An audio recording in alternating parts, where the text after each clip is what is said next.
Welcome to this week's episode of Campbell and Jones Meet the Monsters, the podcast we chart the legacy of the cinematic monsters. I'm John Campbell. With me, as always, Brendan Jones. Oh, am I here or am I not? Oh, I don't know. I'm right behind you. Ah! You know what I That- think is interesting, Brendan? On my screen, I can see that you're in your apartment, but parts of it seem to be missing. Hey, one thing I'm going to say about this movie in advance, and we should, of course we'll get to it. We'll be talking effects, but I want to give this movie some serious props for every now and then. Practical effects are just the king. Mm-hmm. And I say there's a couple parts in this movie I'm like going, geez, that looks so much better than some kind of CG nonsense we would have these days. So it's an interesting thing because we are talking about 1992's Memoirs of an Invisible Man. Number one, I think, regardless of what we think about the movie, and I think we were talking about this a little bit last week, refreshing to be back in an Invisible Man movie after we've had so many Frankenstein and vampire stuff. Yes, it is very a little true. nice to be doing at least a different kind of monster. But I will say I did have, because actually after watching it, I did chuck my Blu-ray of this movie because I will never watch this again. I know that now.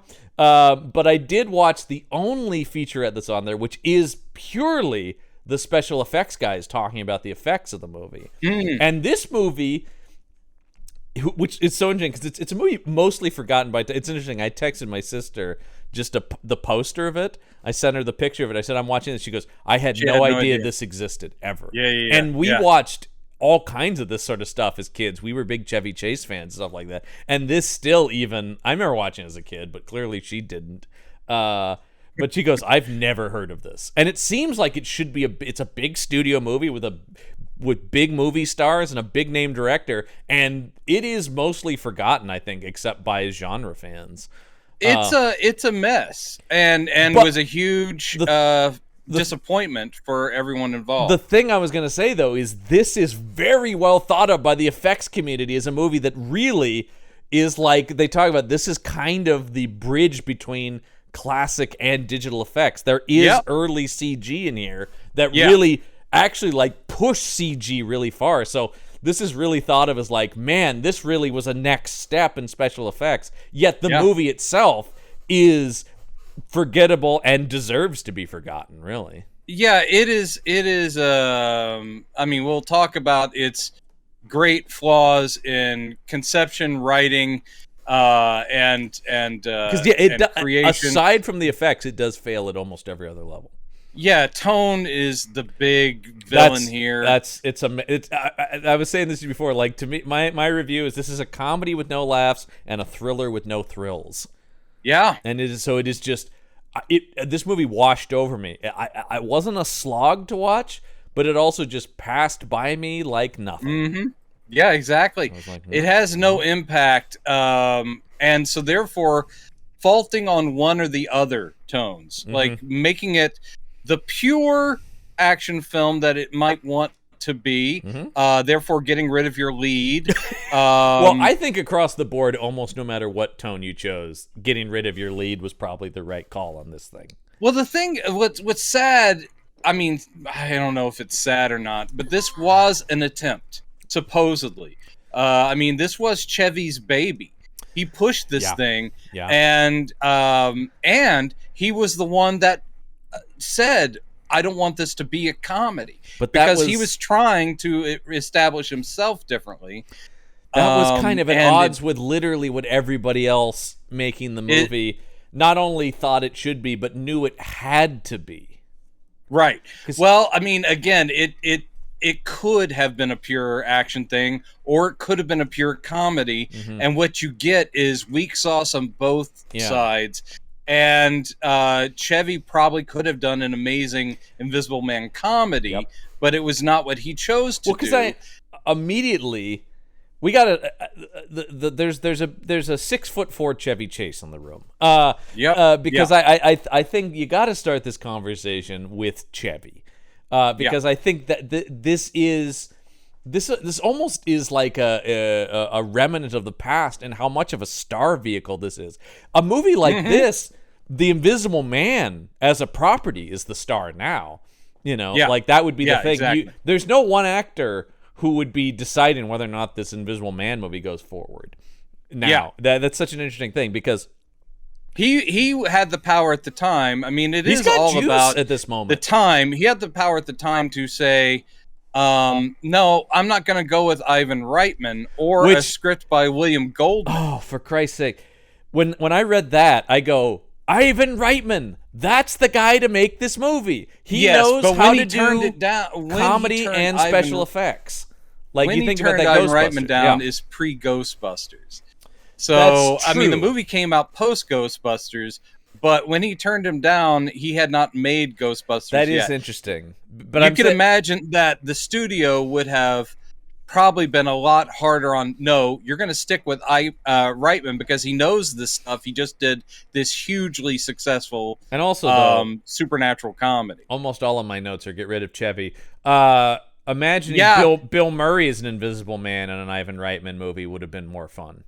Now, here's the thing, though. I'm not going to lay it all on him because I think actors deserve the opportunity to get out of what they are, their pre-molded roles. I agree with that. He wasn't up to it, but he had all the rights in the world to try his hand at being kind of a noirish leading man. This is an interesting... Yeah, this is kind of an interesting thing about this movie. And I will say, I was listening last night to fellow podcast, much more successful podcast, Blank Check, when they... And I had skipped this... Don't do that to yourself either, okay?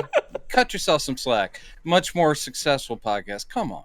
Well, we're getting there. They've been at it longer than us, to be fair. Yeah, and, they've got the connections and the show. Well, they've got those Hollywood people. They got them Hollywood people. I mean, one of their hosts was in an Ivan Reitman movie. So, I know. I know. And that came up on the episode. But I was saying, I had skipped this episode going through their John Carpenter series because I knew we were going to be doing it here. So I watched this movie, and I was listening to their episode, and they were talking on some of the similar lines we are about Chevy, and I do think it is key.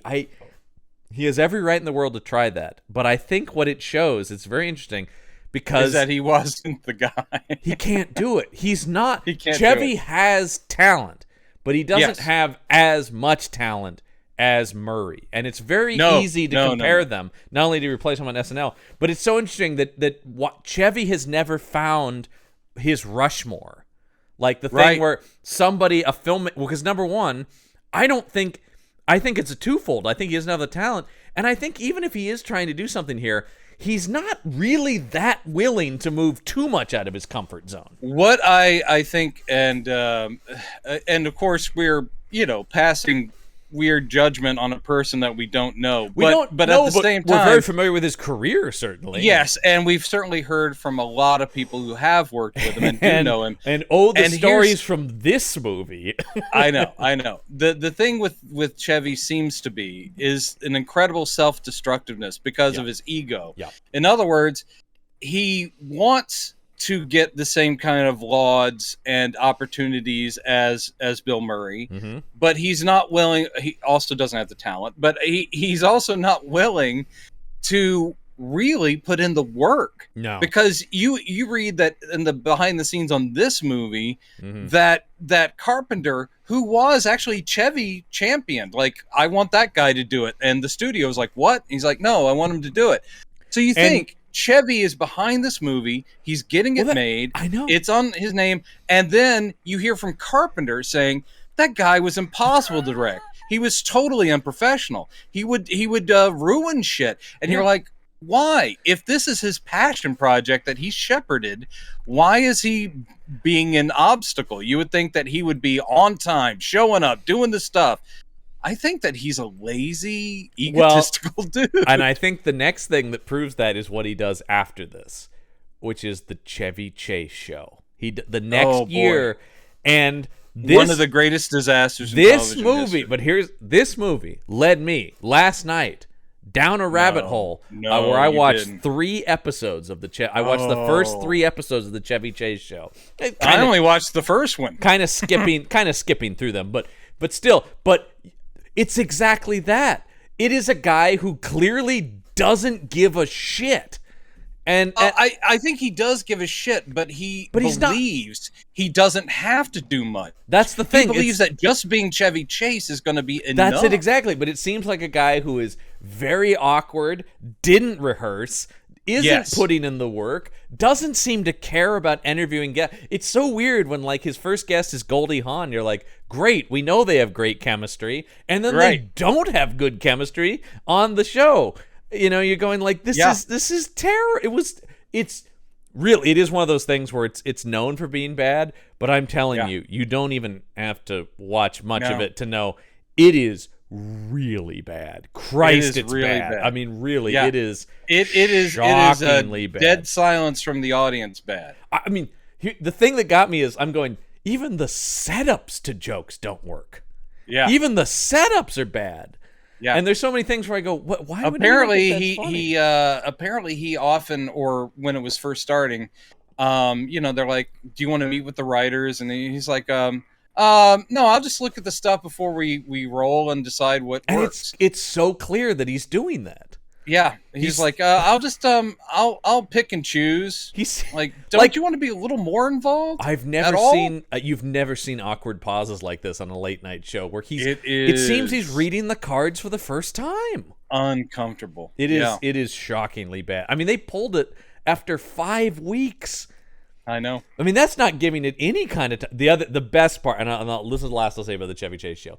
The best part, though, is in the first episode, because he premiered the same time as Conan did at 12:30. He takes a swipe at how that guy's going to bomb. And you go, 29 years later, who's laughing now, Chevy? Because he's going about that guy with the crazy hair. Yeah, we'll see how he does. You're like, you mean future comedy legend Conan O'Brien? Interesting. Jesus. Yeah. And talk about a guy who is kind of the polar opposite in terms of a guy who can't stop working, if anything, seems to be Conan's problem. He saw the pressure that was his situation, and that man sweated every joke. And he sweated every setup. And Chevy Chase walked in. He thought he was going to Dean Martin it, where he thought his own charm was so impenetrable that he could just walk in and do a show, and people would love it. And you know who did something very similar was Jerry Lewis with the Jerry Lewis Show. Sure. His talk show was a same disaster, and I think it's for the same reason. I think they're probably very similar personalities. I think so. Well, and that's the interesting thing I was thinking about, because when I was a kid, I loved Chevy. Chevy was one of my big comedy heroes as a kid. The man still makes me laugh in a lot of things. But the interesting thing is when I go back now and look at the stuff I love, even though they're still great movies, the thing that makes me kind of cringe about it is you're not playing an asshole. You are an asshole. Yeah, like knowing that about him is going like, is like you're you like, are that's that not guy. A character. That's just you. That's an enhanced version of you. And that's sort of the thing where I'm going like, so it's kind of less funny to me now when I watch it and go like, oh, in Caddyshack, you really are this kind of prick. Interesting. It's also a character type that hasn't aged well. That is true. Murray had different things that he did, and he abandoned the ones that were of their time because he can do so much. But the thing with Chevy is Chevy really had no range. I think he could play leading men, and we've seen him in romantic comedies play leading men. I mean, I think one of his best unsung sometimes movies, especially paired with a good someone to spar off of. And Daryl Hannah apparently was also a nightmare to work with. I mean, and I will say they have no chemistry in this film. Oh, no, none. Their scenes are death in this thing. The romantic scenes are the worst parts of this movie. But I was going to say is one of the best Chevy roles that I think actually did require him to stretch a bit is an underrated Seems Like Old Times. Oh, why is that underrated? That's one of his biggest hits. What do you mean underrated? Well, I don't think it. Let me say, less mentioned than Fletch and Vacation and stuff like that. I don't know, but I'm saying I think that actually the two Goldie Hawn movies. Both of those Seems Like Old Times, and what was the Foul other Play. one? Foul Play. Oh yeah. And Foul he Play. is great in both of those. He's great in both of them because that was him proving himself. He probably put some work in. I think he did. Because he was just coming off Saturday Night Live, and he was like, I can do more. But And before you know it, he's Oh Heavenly Dog.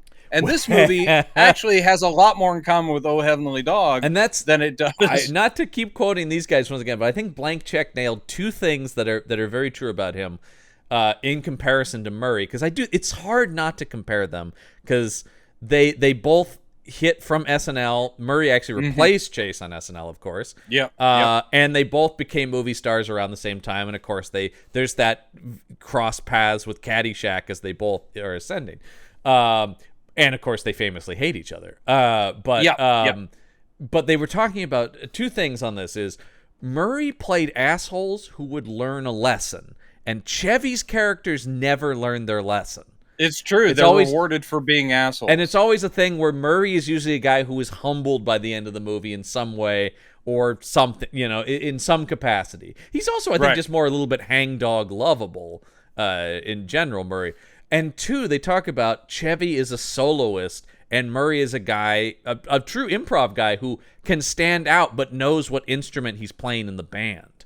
Yep. It's why Chevy wouldn't work in Ghostbusters, because Chevy would try to take over Ghostbusters. It is so funny that this movie, like I said, started before Ghostbusters came out and then ended and was released after Ghostbusters came out. After both Ghostbusters. Yes, that's true. But what's so weird about it is you do get a Ghostbusters feel. I mean, it's not in the same realm. It's trying for it, for sure. It's trying for it, and especially in the early parts. But when you look at this thing, this movie, that's why I keep saying there's the germ. Like, okay, we have seen much worse films, John. You have to admit it. I would not watch this again. No. But this is polished. This is polished. It has the sheen of a studio movie. Carpenter is professionally directing it competently.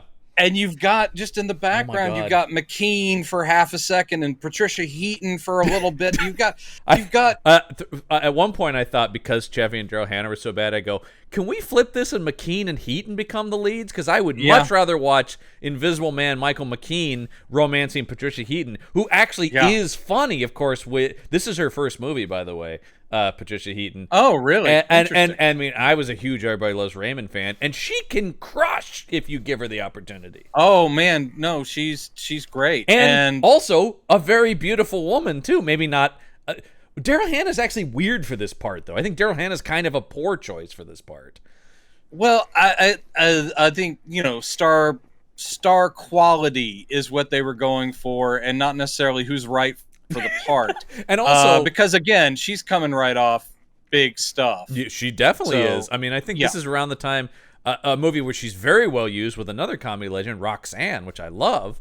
She is used well there. And that's an interesting thing about, you look at Three Amigos and you look at the careers of those three guys, and it's very interesting because I was also just watching Only Murders in the Building last night, and you're going like Steve Martin and Martin Short are now so relevant and such big comedy legends and revitalized now, and Chevy had his chance of that and he fucked it up. Yeah, he did. His behavior in Community, he didn't even realize what a gift he was given. He acted like a big shot asshole, and it really did seem like, and it seems like some of the things between him and Dan Harmon were like, dude, we're doing you a favor. Yeah, he did not realize that. And he really, and I don't know, you've heard some of those voicemails, I'm sure, where it is, it is sad to hear him going, I don't understand why Joel gets all the stuff. It's like, because Joel's the star, man. Yeah, sorry. Like, that's the thing, is like, you aren't the young, handsome guy anymore. You're the old guy. And I think that's another thing about his career, why it hasn't gone so well going forward, is so much of his career was based on him being a young, handsome guy. So as he got older, he never found that next character to play. It's absolutely the case. There's like I said before, one of the keys to understanding Chevy Chase, we haven't even started talking about the movie, by the way. But I think so much of this movie is Chevy Chase is part of the big problem here. So it's true. I think we have to talk about Chevy. But the thing with him is something that's in the DNA of not just the characters he plays, but the man himself. Is a vanity. Yeah. And he was so used to And it is a problem if you've read any of the books, like behind the scenes at Saturday Night Live and blah blah blah. And I've devoured stuff. all of those because I'm a huge fucking nerd. Me too. Yeah. Me too. Love that shit. Yeah. But I mean, that was a constant with them. He was praised right off the bat. He was the breakout. Like Belushi came after. Chevy Chase was the breakout because people couldn't believe that someone that tall and handsome it's like, oh my God, but he's really funny. But that's and the so thing. He bought it all. He's like, I am God's gift. But what's interesting is the way he broke out on SNL is as himself. He was never a character guy. He's not really that good a sketch performer beyond being. Oh well, the Chevy. gag was always that he had an ironic distance. I'm Similar to the way Gerald that Ford. Dennis Miller did. Whenever Dennis Miller was in a sketch, he wasn't playing anybody. But smartly, Dennis Miller never went at leading man, really. Although we will be doing Bordello of Blood this season, so. But I'm saying, like, I think Dennis Miller, and they talk about this. I've heard, some of those SNL podcasts talk about. Miller knew what he was good at and didn't really try to get out of his range, and still to this day is a big, touring stand-up. So that he. And pretty much everyone's go-to for a reasonable political debate. Oh, yeah, come on, babe. Huh? Yeah. Yeah, no, he's definitely lost relevance in that realm, but still, it's sort of a thing. I always felt like even when Dennis Miller was in movies, it's I'm Wesley Snipes' wise-cracking partner in Murder at 1600, babe. He's just playing himself, which is what it's Chevy like essentially did. Now I'm a cop. Yeah, Chevy essentially was always just playing himself too, and that was okay, but he would not allow when it merged people to see him. Yeah, no, and especially it was okay when it merged with like, oh, you fit the character of Fletch very well. That works. Right. Here is where you see two things. Number one, I don't think this is particularly well tailored to him, and the script, of course, is a mess. As a result of that, but I'm saying it isn't taking advantage of a lot of the stuff that works about Chevy. Not even just but he was like I said, he was definitely trying to break out of that. Which, like I said, he has the right to do, but also he should have been smart enough to see that it wasn't working at some point. Yes. Oh my God. Yes. But the other thing I was talking about with the vanity aspect of it is he's showing his age a little bit in this movie. Oh yeah, the comb over. Comb over, the graying hair. And I looked it up. He's 49 in this movie, but I'm starting to go like, this should be maybe a younger guy in this movie. And I think when you talk, sounding like me. But also, I think that stems from the fact that it did develop for so long. That had this been made in the mid '80s, he would have been better fit for it. But that's another piece of him romancing Daryl Hannah in it, where you go like, why is this old man all over this hot young blonde? That weirdly I don't feel when similarly aged Steve Martin is romancing her and Roxanne. Now, part of that is because that's kind of part of the movie, and also just because it's a higher quality thing. It is. Just at the end of the day, you're willing to accept it because Martin's a better actor. We're in the hands of a genius. He's a better actor. He wrote that. That's an interesting thing. I was also looking at Chevy because Chevy was initially hired at SNL as a writer, and I go, writer? Did he ever write any movies? No. Chevy never. So you would think I'm just going like, it's so interesting for a guy who was like, I started as a writer. It's like, well, how come that? Like, Steve Martin wrote a bunch of his big hit movies. That makes sense. It is true that he came up through obviously National Lampoon, and his stuff with National Lampoon is hilarious. Great, and he's credited with partnered writing a lot of that stuff. Right. He was partnered with Doug Kenny. And that was a great Ramis and Reitman's in there eventually and stuff as well. Mm-hmm. And that's always kind of the thing is, and I don't know if I'm not as willing to go as far as Blank Check is going, where they go, all of the stuff that works isn't because of Chevy. All of his big hit things you can credit to other people, and I'm not willing to go that far. No, me either. I thought that was a little extreme because they're going like, that's well, no, unfair. It's Hughes that's writing that, because that's another Lampoon guy, John Hughes, of course. Yeah, and certainly the Vacation movies, a lot of that is John Hughes, and that is John Hughes because I have read those scripts. Are we establishing what a nerd I am? I've read the screenplays of John Hughes' Vacation movies, but I read his Christmas Vacation script, and there is not a word changed in that movie. Yeah, his screenplay is that. So that's a thing where it's like, Chevy, who loves to tell you the stuff he made up, I know for a fact he didn't make up a single line in Christmas Vacation. But that doesn't take away from the fact that he delivers them brilliantly. His timing's amazing. His facial expression, his physicality. He doesn't have to be the writer. He just needs to be something other than the character that we all are all very familiar with. There is a great story in Kevin Smith's book, because Kevin Smith at one point was going to direct a Fletch reboot. Right, yes. That was going to have Chevy as the mentor figure to a new Fletch, which was going to be Jason Lee. That could have been interesting. I am regretful it didn't happen, because I think that Jason Lee would have been a very good new Fletch. I am still bummed that the Jason Lee leading man career didn't take off the way I feel it should have, because I always thought that guy had the real chops to be like a big comedy lead. And obviously, I mean, has had a successful career, but I always feel like that was a movie star. But he talked about that when he went to the meeting. He goes, he was talking about Fletch, and he said everything he brought up about Fletch, Chevy would go, I improvised that. Yeah, I made that up. You like that joke? That was me. Oh boy. And he go, he said by the end of the meeting, he was like, oh Jesus Christ. That's the whole thing. It's the ego, and that's indicative. And so that's what's so interesting about this movie, because it is, by not embracing the star quality he has, weirdly, and no pun intended, he kind of disappears in this movie. He is so bland, and this is the most boring I've ever seen Chevy Chase be in anything. Yeah, but again, I would say one of the biggest problems with this movie is not necessarily what he intended it to be. Yeah. It also came down to confusing the audiences. Yeah. So I think marketing was also at fault. If you had said, if there had been a big press push, and also if the trailer was not a collection of some of the funny bits, but if you could just say, look guys, Chevy's doing something different. I did watch the trailer. Because everyone's expecting. I did watch the trailer because I was curious how they marketed, and it really sells a totally different movie. Yeah. It makes it seem like a real romp. Fault. Mm-hmm. The best quote I think about this is if anyone has read, and I highly recommend both of his books, but it's in William Goldman's second book, Which Lie Did I Tell? Oh, Which Lie Did I Tell? Both books are great. He has a whole chapter about this movie, though.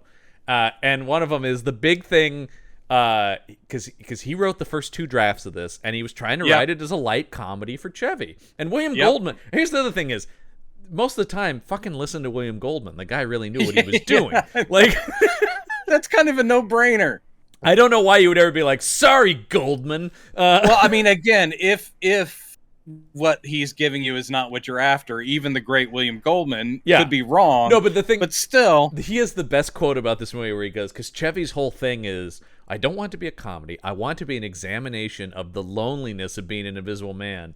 And Goldman says, I would love to write a movie about the loneliness of an invisible man. I just don't want to do it with Chevy Chase. Yes. That was his final thing. Because after it went through several other writers, they come back to Goldman. That's the best part of the chapter. And they go, please, will you come in and polish this up? And he's like, is Chevy still in it? Yeah. Then no. That's the problem. The man... Because there's not enough money in the world to get me to come back to that. Yeah. No one wanted to work with him like a second time. Carpenter won't talk about this movie.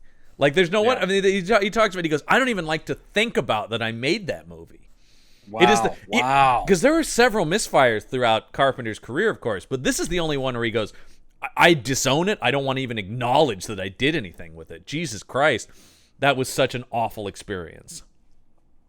That is telling. And this guy will talk about anything. I mean, because he's one thing I love about Carpenter is he will go like, yeah, that one I didn't quite nail it on. You know, like there are some where he goes, I was really drunk when I did that. I wrote it in a weekend. Halloween 2. I was just talking to you about watching the In Search of Darkness documentaries. He's in that documentary going like, oh, I just took the paycheck and you know, he goes, I wouldn't do that now. But he goes, I was young and I just was like, whatever, here's a fucking Halloween 2 script. He's very honest. But on this one, he goes, fuck you. I don't even want to talk about this thing. Forget it. Move on. Next question. And Carpenter he can be irascible about the studio system, but he's not generally thought of as a prickly guy to work with, I don't think. No. And hearing stories of him just like snapping clipboards in half on the set of this movie and flipping out, is just like, man, I've never heard those stories about Carpenter. He's pretty, and he was working with booze bag Donald Pleasance. Yep. I think it is one of the missed opportunities is there's a germ of an interesting movie here or story. Yeah. Which I assume probably is the same germ that they got out of the novel. Well, and I still think maybe this novel is ripe for adaptation then. And when you read what Chevy publicly said about what he wanted, even Chevy is on the right page. It's just that you're not the guy to do it. Yeah, you're not the guy to do it, and you apparently wanted it just to magically happen because you put nothing towards getting that. Oh, you apparently were the big, obstacle towards getting the movie you're talking about. Carpenter, the direct quote from Carpenter is, he was a director's worst nightmare. And this is a man who directed James Woods. I'm just saying, like, Carpenter's worked with some difficult, and like I said, apparently Donald Pleasance, who was boozed up all the time, he's in like 5 of that guy's movies. Yeah. Carpenter's like, I'll take him any day. Oh, 100%. But the other thing about it, that movie they're talking about, the guy who should be in that movie is in this movie, and it's Sam Neill. I want to see Sam Neill in a serious exammination of being an Invisible Man. Because Sam Neill in anything. I'm not saying that he would have been the right Nick Holloway, but he is the best thing in the movie, of course. Unquestionably. And if you also, that's my favorite part of the trivia, is the only solace John Carpenter had was that he befriended Sam Neill and bemoaned the experience of making the movie, and they became lifelong friends. And Carpenter makes him the lead of In the Mouth of Madness. I love it, which is an interesting one. But the reading the behind the scenes of this, Sam Neill comes off so well because he was the guy that Carpenter would go, can you believe what a fucking asshole Chevy was today? They'd go drink. He needed someone to commiserate with. That's great. And made a lifelong so the best thing that came out of this is he made one of his best buddies, Sam Neill, who is a treasure. Oh, he is. Yeah, he is. All right, we have to talk about the movie. Well, we have to talk about the poster first. About the poster, which I actually think the poster's good. Yeah, it is. It's actually good... both, because I've seen there's an alternate one that's trying to look like a pulp paperback, which is pretty great. I didn't see that one, because this is the one I remember as the one sheet and stuff like that, and it is good with the it's a very classic kind of studio one sheet poster. But with Daryl Hannah holding on to Chevy, and his head is completely invisible, save for his face. Yes. And he's got the fedora on. I mean, it definitely sells you the movie. And then you've got the guys, the bad guys on the roof with the helicopter and the guns pointed at him. And I even like an adventure like you've never seen. Yeah. That's good, man. It's not bad. But... I want to see this movie, though, that's like a fun adventure movie. Here's the other taglines on the poster, though. Women want him for his wit. And again, we're trying to play up funny Chevy Chase. Yeah. The CIA wants him for his body. Yeah.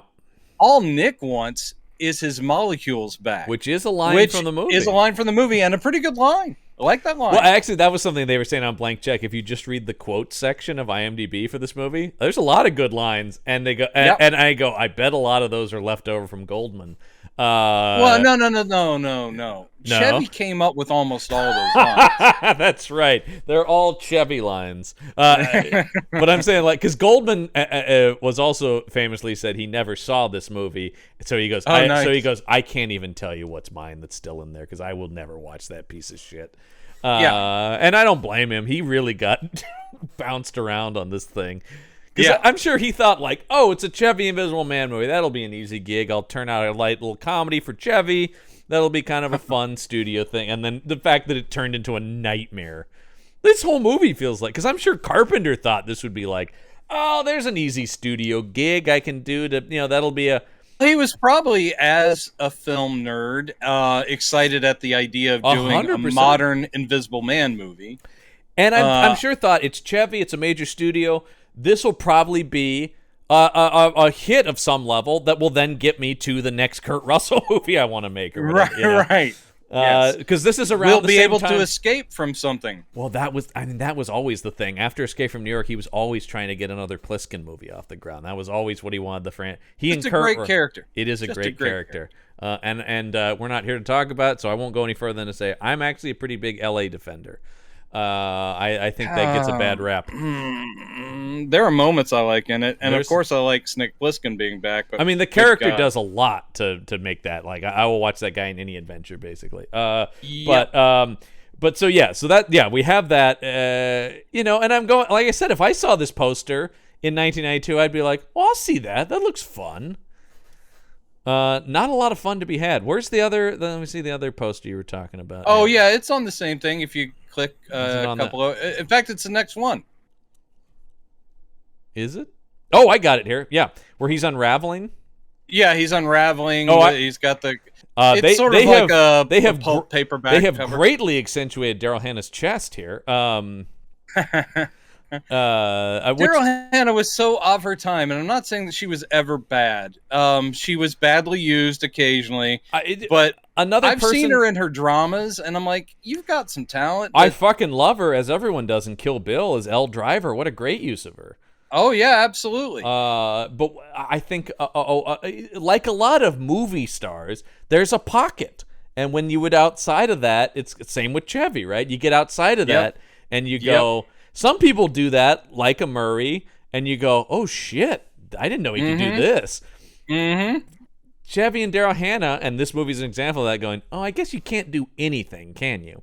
I actually really like this poster though, because I think this one's more fun. I like Chevy wouldn't like because his face isn't on, and I will say that's right. A running thing throughout the movie. Is they do this conceit where you keep seeing Chevy even though he's invisible, which is so not the case in every Invisible Man movie we've watched. That's true. Before that, this takes us behind the lens of now we can see him, which that's fine, but it totally feels like, well, we got to see Chevy. It also did the clever thing, which I is probably in the book, but the clever thing of we get the out in this one of having his clothes were also irradiated or whatever the experiment was, so that his clothes are equally invisible, which allows him to walk around clothed as an invisible man. Well, is this our first involuntary Invisible Man? Because I do sort of like the idea that it's just a guy who gets turned invisible. Like, that is an interesting take. Yeah. It feels like every other movie is either I am the doctor who's invented this, or I have volunteered for this. I think this is the first of that breed. One of the things that I think that does make him more likable than most of our Invisible Men. If he wasn't Chevy. One of the things, if he wasn't Chevy Chase, one of the things I really have a problem with, which we'll get to, but there's the whole thing in there of where when you have Sam Neill looking at the biography or the file on Nick Holloway, and he's like going, no family, doesn't have any significant other, his friends are all social thing. He goes, he really was already an Invisible Man. And immediately in my brain, I was like going, that would have been the best take if he was someone truly invisible. But this movie, because of the time it was made, and probably because of Chevy Chase, it could have been someone who was a janitor at that place, at that lab. A true invisible totally person. Nondescript. We need Don Knotts to stumble onto a spaceship. We but need in that kind of vein, but we don't need an 80s rich guy, because the whole thing I think is hilarious is it's trying to play up like the loneliness of the Invisible Man, and he does get to hear what his friends think about him, really, because they don't know he's there. They're little clever ideas. That's actually one of the best scenes in the movie. It is. But I'm still thinking to myself, like, would all be more effective if the guy was really stuck. Someone who didn't have the resources of like these beach houses to stay in and all this stuff. I'm like going, someone with money. I'm like, fuck. It would still suck to be an Invisible Man, but this guy really doesn't have it as bad as a true Invisible Man. No, this was the other guy I was thinking, because I was throwing Sam Neill out just because he's in the movie, or McKean. But the guy I really thought would be right for this, if you want an everyman, especially in this era, to turn into a Invisible Man, Tom Hanks. Except for you would have lovable Tom Hanks. I would say, yeah, he would be a good choice. But I was talking about, like, if you want to have just this, like, I'm just Joe Everyman who turns into a Invisible Man, and the audience is going to follow me because I'm charming and funny, I feel like this would be better as a Hanks vehicle. Oh, yeah. But if Murray it would was, be too irascible. Again, if you're going towards comedy, too. Or I keep seeing the dramatic possibilities here.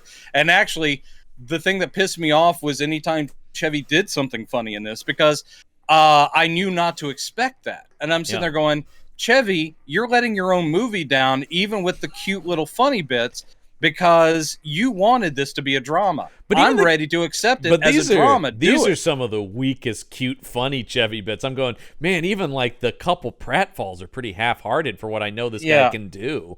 Yeah, the manipulation of the drunk guy is kind of funny when he gets in the taxi. It's a funnier idea than it is an execution. Once again, the whole movie is filled with.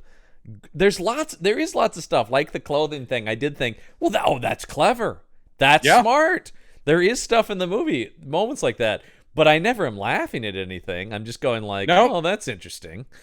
Well, this movie isn't trying to be a comedy. But it kind of is. And I think you were constantly gauging it as a comedy.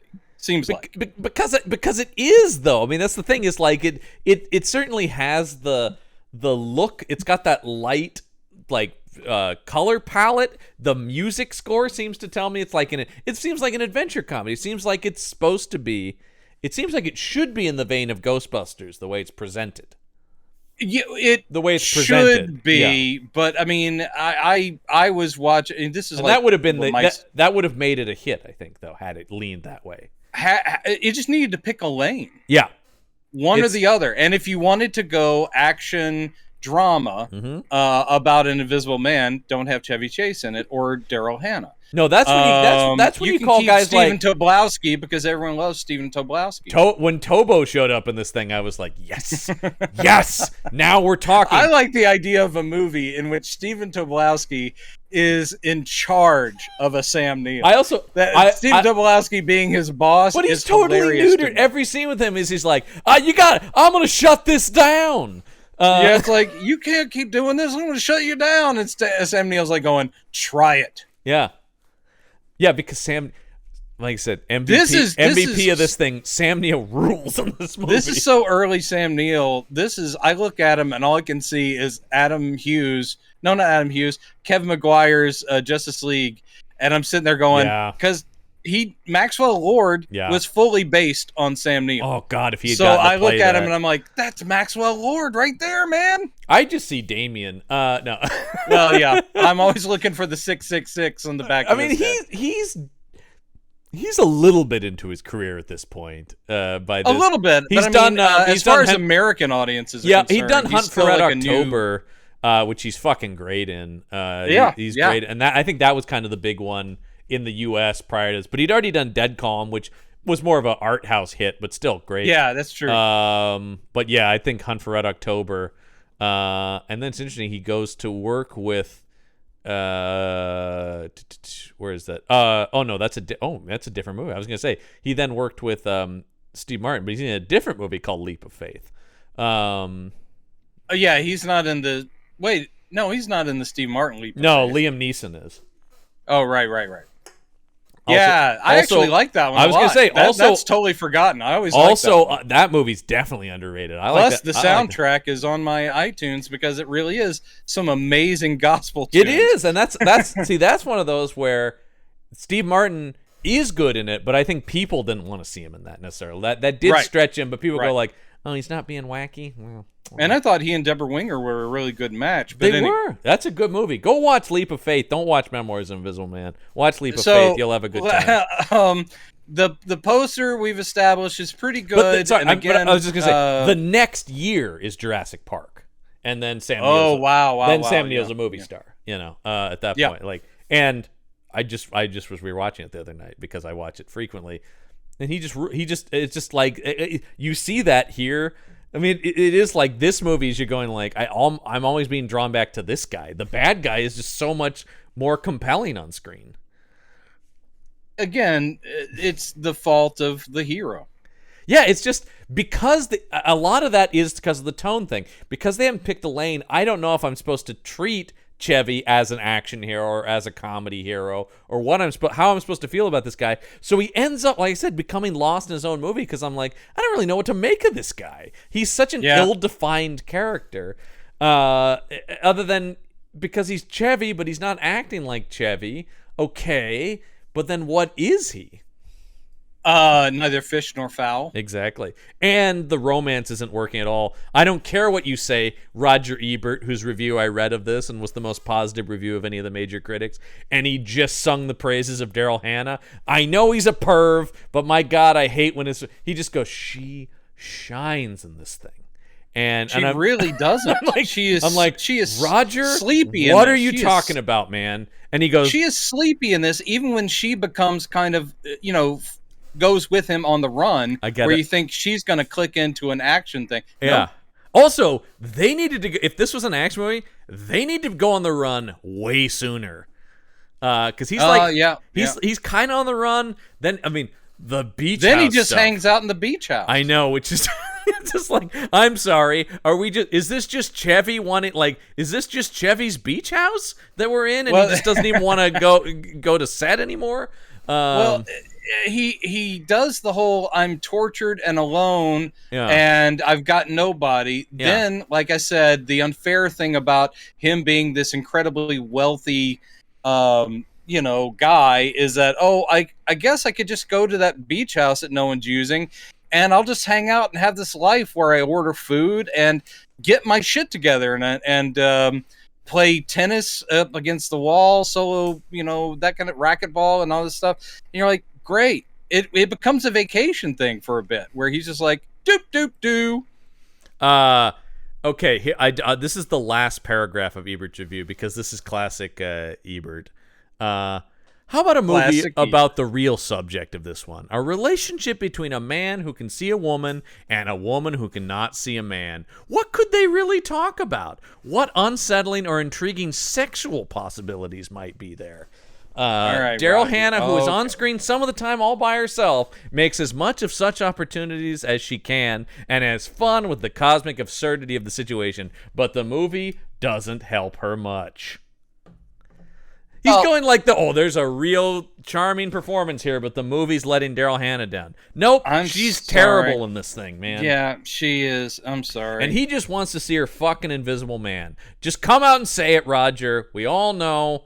It was in it's in the subtext. Like I said, he gave it 2.5 stars, which is not a great grade, but is way better than anybody else gave it.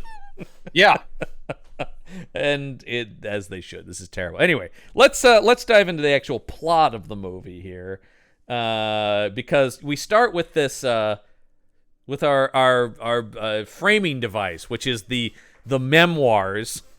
Yes. Apparently, Invisible Chevy has found, while he's on the run, he has found an electronics store and has set up a VCR and video camera, and he is giving a video testimony, a memoir of this is what's happened to me, and you don't believe I'm invisible? Watch me chew gum and pick up some pens. This is all just ILM stuff, right? Which is great. Yeah. And you are going like, this is very, this is the stuff Chevy ruined a lot of, though, or set them back. You do understand right off the bat that from his, I will say he's trying right off the tip to let you know this is somewhat serious because he's doing or trying to a full film noir narration. I'm a troubled guy. He is. I've been up against some shit, and I'm about to tell you some stuff that's going to curl your hair. I agree. He is doing and I agree that the key word there is trying, because what it ends up coming off as is sleepy to me. It comes off very dull and boring. It's him going, I've seen troubles, people. You're just going like, my God. I mean, this is the same. The movie he's in before this, which is objectively, this is a better movie than Nothing But Trouble. Nothing But Trouble is a more interesting failure, though. But it's the same. Because it's off the wall, batshit. Crazy. He's basically he's always playing the same character, but he's basically playing the same character there, where it's like, I'm a rich guy in some trouble, And I similarly have no chemistry with Demi Moore. Yeah. Because Also a much younger actress. And I remember seeing Nothing But Trouble and going, I'm sorry, she's not going to have sex with Chevy Chase. He is still a handsome guy, but he definitely is looking like he's in Clark Griswold mode at this point, right? He's your dad. He's a very fit, because every time. Well, yeah, that's the interesting with thing. Chevy. Well, was he was always a tennis player, a golf player. And apparently that when stopped at some point though, because I have seen modern Chevy. Yeah. Yeah, well, and also I did read in the trivia he lost 20 pounds for this movie because he's looking good here. I mean, he is. Yeah, he wanted to both look a little haggard, especially when it's like then the troubles came. Well, there's even a line But he also about knew that. he would be naked a couple of times. He knew he'd have his shirt off and have to stand there cupping his balls, and he's like, "Well, I'm going to lose some weight." and at this point, I don't remember ever seeing a particularly heavy Chevy. But you win the award. But yeah, at a certain point. But the gray hair, the comb over, he's in dad mode. So do the dad parts, do the vacay. What's interesting, he has a run of failures here, and then how he will eventually run back to the Vacation franchise, of course, with Vegas Vacation, because it's like, oh shit, I fucked up. Let me go back to what people like to see me do. And, well, it was a pretty long stretch. I mean, he was unemployed for quite a while.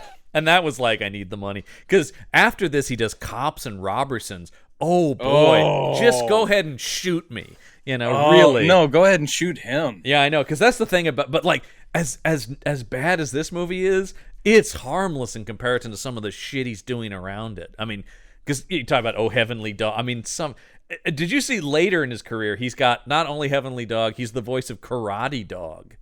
Much later. A straight-to-video comedy. Oh, no. Yeah, that's like 2000s Chevy, and you're like, Jesus Christ. Man, well, even Bill Murray took the paycheck to be Garfield twice, so... At least those came out in theaters, though. Christ, man. Yeah, it's true. It's true. Chevy's doing VO in a straight-to-video movie. He's doing Getting Even with Dad was Ted Man of the House. That was basically the same thing with him and Jonathan Taylor Thomas is around this time too. Moving on. Yeah, sorry. Those really are the next depressing. two. Cops and Robertsons and Man of the House are the next two movies he does. Boy. Also Jack Palance. Come on, man. Use that Oscar heat better. So we go back in time to, as I say, we're back to visible rich businessman Chevy. What line of work is he in? I'm not fully sure. An investment broker, an investment guy. Yeah, you want to talk about some of the, when I was like, oh boy, this is going to be boring. When his revenge plot involves buying stocks later in the movie, I'm going like, oh, please no, movie. Come on. I will say that is this coming out in the 90s. This feels like it does feel like kind of subpar Reitman. It feels like an 80s thing. Yeah. And so even this, like the San Francisco locale, his business, the people around him, his friends and family that he supposedly doesn't have, or at least, whatever. It is also very 80s. Yeah. And I'm like, God, it feels out of date already when it's come out. It's interesting. I think it's the next year. What Reitman's next movie is Dave, which I love. It's one of my favorite Reitman movies. Dave is great. And actually, that now I'm hitting on Klein would have been a better and more likable Invisible Man. Klein would have been. Who could have played the light comedy and the drama of it, though. He actually probably could have walked this line. Yep. Because he's an amazing when the guy needed actor. to do adventure stuff, he could do adventure stuff. Well, because the guy is amazing. He's an amazing actor. I'm glad we're also in agreement that Kevin Klein is a treasure. You know what? We should change the name of this podcast to Hot Takes, because we got some of the hottest. The hottest take: Kevin Klein is good at acting. Wow. And good Lord, did he land a hot wife? Oh boy! Yeah. And you wonder why that has lasted so long. I'm sure it's because they're a great match. But also, you don't let her go. Well, you don't. Honestly, you keep Phoebe Cates, and I don't think you let him go either. Do you get much more charming and handsome? I mean, that is just two wonderful people. I'm literally afraid that their children will take over the world. I know. Because when you have perfect humans, Yeah. they will create ultra perfect humans, and I guess we should just allow them. It is kind of like, what man would be good enough for Phoebe Cates? Oh yeah, Kevin Kline. Yeah. Oh yeah. Yeah. Okay. No, this all adds up. Yeah. This all fits. So we're also a fan of the entire family. Let me briefly talk about my Star Trek fandom. Talk about the fact that his assistant here is Keiko. I knew you'd bring it up, so I wasn't going to do it. Rosalind Chow. But I really liked seeing her here because she's actually good. Well, she's great because in a nothing part, but you know her for a role that she played for so long, yep. And it was a role that was good and solid, a good character across 2 series too. She was on across 2 TNG series and DS9. But you just didn't get. She didn't have much opportunities to do stuff like this, like No. light comedy. A little and I'm bit more liking in her DS9, here. I'm but like, yeah. oh, you're delightful. She's a very charming actress. And there are moments when they let... I mean, come on. When Worf is delivering her baby on TNG, that is funny shit. Okay. Yeah. You don't remember, you don't remember this moment? It's a classic. I have the action figures. Yeah, I have a diorama of Worf. It's in 10 forward. It's in a thing where the power goes out. Never mind. I could talk about this all day. So she's only here in this scene to go, you have to go to a science presentation tomorrow. And he's like, oh God, do I? Because right off the bat, scene 1, Chevy doesn't want to be in this movie. Which is so weird that it's a passion project, because if I didn't know anything about behind the scenes, I would think, oh, he got forced into this through some kind of contractual thing, because he is so dead behind the eyes. It's a watered down Chevy role, and so basically he is a flip, unconcerned kind of con artist. Even in his very respectable job, he's able to kind of like pull a fast one on his boss and seem like he's doing a good job, even though he's not, and doesn't care.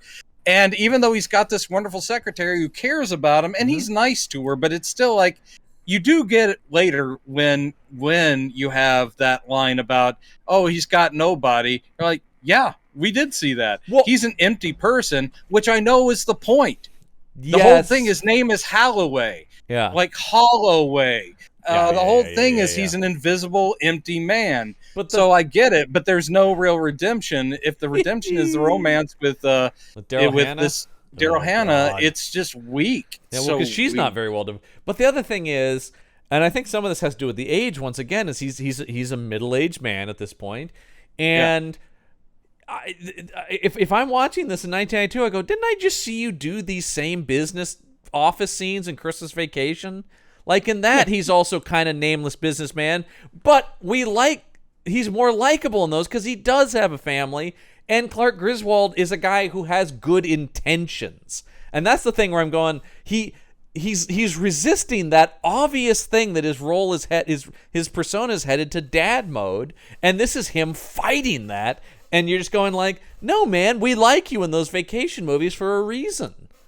It's, John, you have to stop comparing this part to everything else he played. You won't let this man... You can say he failed here, but you can't keep saying, the reason this failed is you're not Clark Griswold. Well, I think part of it is, once again, it is partially that. The thing is, it's just because you don't have the range, but also... Yeah. It's a weird he doesn't have the range, and he's also not really trying to have the range either. So because it is, I'm just going like, well, but it's tough when I see him in these generic business scenes, because he's in generic business scenes in Christmas Vacation, and he's funnier there. And why is he funnier there? It is better written because you have a John Hughes script, and this probably was funnier when William Goldman wrote it, because also a great writer. And Carpenter's a great writer who I'm sure is trying his best to make this thing work. But he's choosing not to make a comedy. He didn't want it to be a comedy. But that's the thing. And then you keep saying that, but I'm going, but everything about it really seems like a comedy, except there aren't jokes. Like, once again, in Presentation, doing that bubblegum bit at the start, that's got a lighthearted air to it. The movie is light. You know what I mean? Like, even if it's not a comedy, it is light. You're never too scared about the CIA stuff. Really, it feels like they feel like comedy bad guys, even though they're not funny. And when Tobo is running the CIA, it is a comedy. I think this has a lot more to do with your expectations and I don't think I'm alone. I think that was of the day. I think I speak for the audiences of 1982 when they went into this theater and said, "I don't understand what I'm looking at here." That's true. But I'm coming movie. at this as this is my second time watching it. I saw it in the theater. Yeah. I didn't hate it. I didn't enjoy it. I was just sort of like, yeah, that was okay. Well, and the effects did blow me away. And now I'm watching it knowing that it was meant to actually be, I mean, not a heavy drama, but it was meant to be a more dramatic role for him. And he wanted it to have an action feel and all this stuff. I'll say so I watched it as that, and it still fails. But I'm judging it as that I will instead also of say, like, why wasn't I laughing? I was like, I knew I wasn't going to laugh. Yeah, see that I just think that, I mean, if that is the case, I like Reitman, Goldman, even Carpenter, they're all right that you should have been trying to laugh.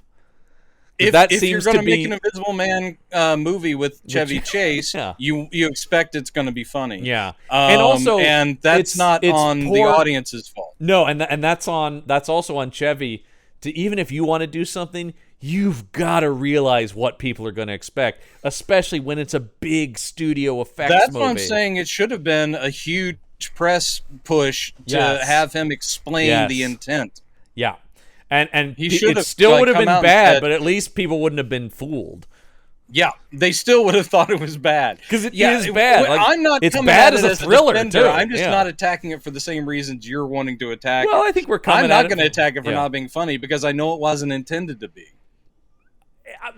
But I stand by that when you watch it, it does seem like it wants you to laugh. When you have oh my God, when you have Chevy fucking dressed up as a Middle Eastern cab driver, that's not comedy. That's for like 2 seconds, but that's where I'm sitting there going, okay, he didn't do a funny voice.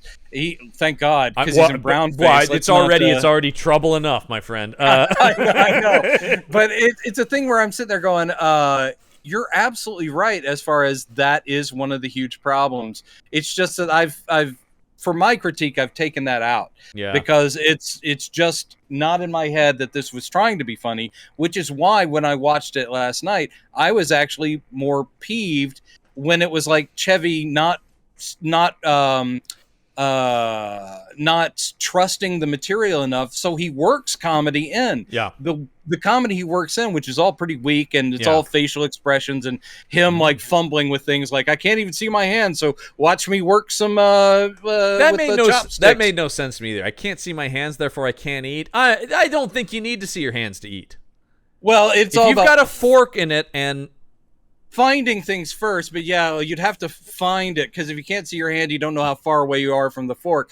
That made sense. But then later in the movie, when he's in the office and he opens up that file cabinet, he's flipping through files, I'm like going, well, how are you able to do that so fast? There should be moments of him like smacking his hands down, going, okay, there's the tops of the things. I will say, once again, it's another clever idea in this movie is if I'm invisible, then when I look at my hand, it's not there. Therefore, that's trouble. Although it seems like gloves would be the solution to that. Well, whatever. The big problem is that if you can't see your hands, and we brought this up on the old Invisible Man movies, is that if your eyes are invisible, you can't see.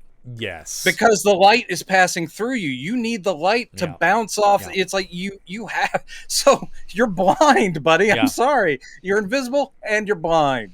So Chevy goes to a bar where he happens to run into his pal Michael McKean. Another thing that makes me think it's a comedy. Young Michael McKean. Oh, I know. When your best pal is Michael McKean in the movie, I'm getting ready to laugh. He's not playing it for comedy either. Except he's for just the weird his buddy. We'll talk about. There's a horrible joke with McKean later that I hate. I think I know which one it is. And so he goes, you got to have dinner with my wife and I. And he goes, oh, I don't want to. He goes, but our friend is here, and it's Daryl Hannah. And so Chevy goes, well, maybe I could stay. Once again, seems like I said, if not an out and out comedy, it seems like I'm supposed to feel this movie is light. It's a light, even if it's a thriller, it's a light thriller. That's true. It's at least starting that way, Yeah. and I think it wants to pivot into being darker, and But I it just wish doesn't successfully do it. I wish it had gone harder at that, but I feel like. But here I in the also feel like there's beginning, a we are studio. supposed to say, even Yeah. if this isn't a Chevy Chase comedy character, this is a charming flip Yes. guy. Yes. So it's just not going to be as broad as what we're expecting. We're supposed to be amused by him. We're at the very supposed to least. be amused by him, right? Yes, he's because affable. he's like, oh, and also this really, and some of this is just knowing his personality, but also I think some of it also has to do with his age. Again, is this is also assuming that we want Chevy Chase to fuck Daryl Hannah, and I don't. Yeah, I don't. I want him to know. get away from her. Because she is meant only for you and Roger Ebert. No.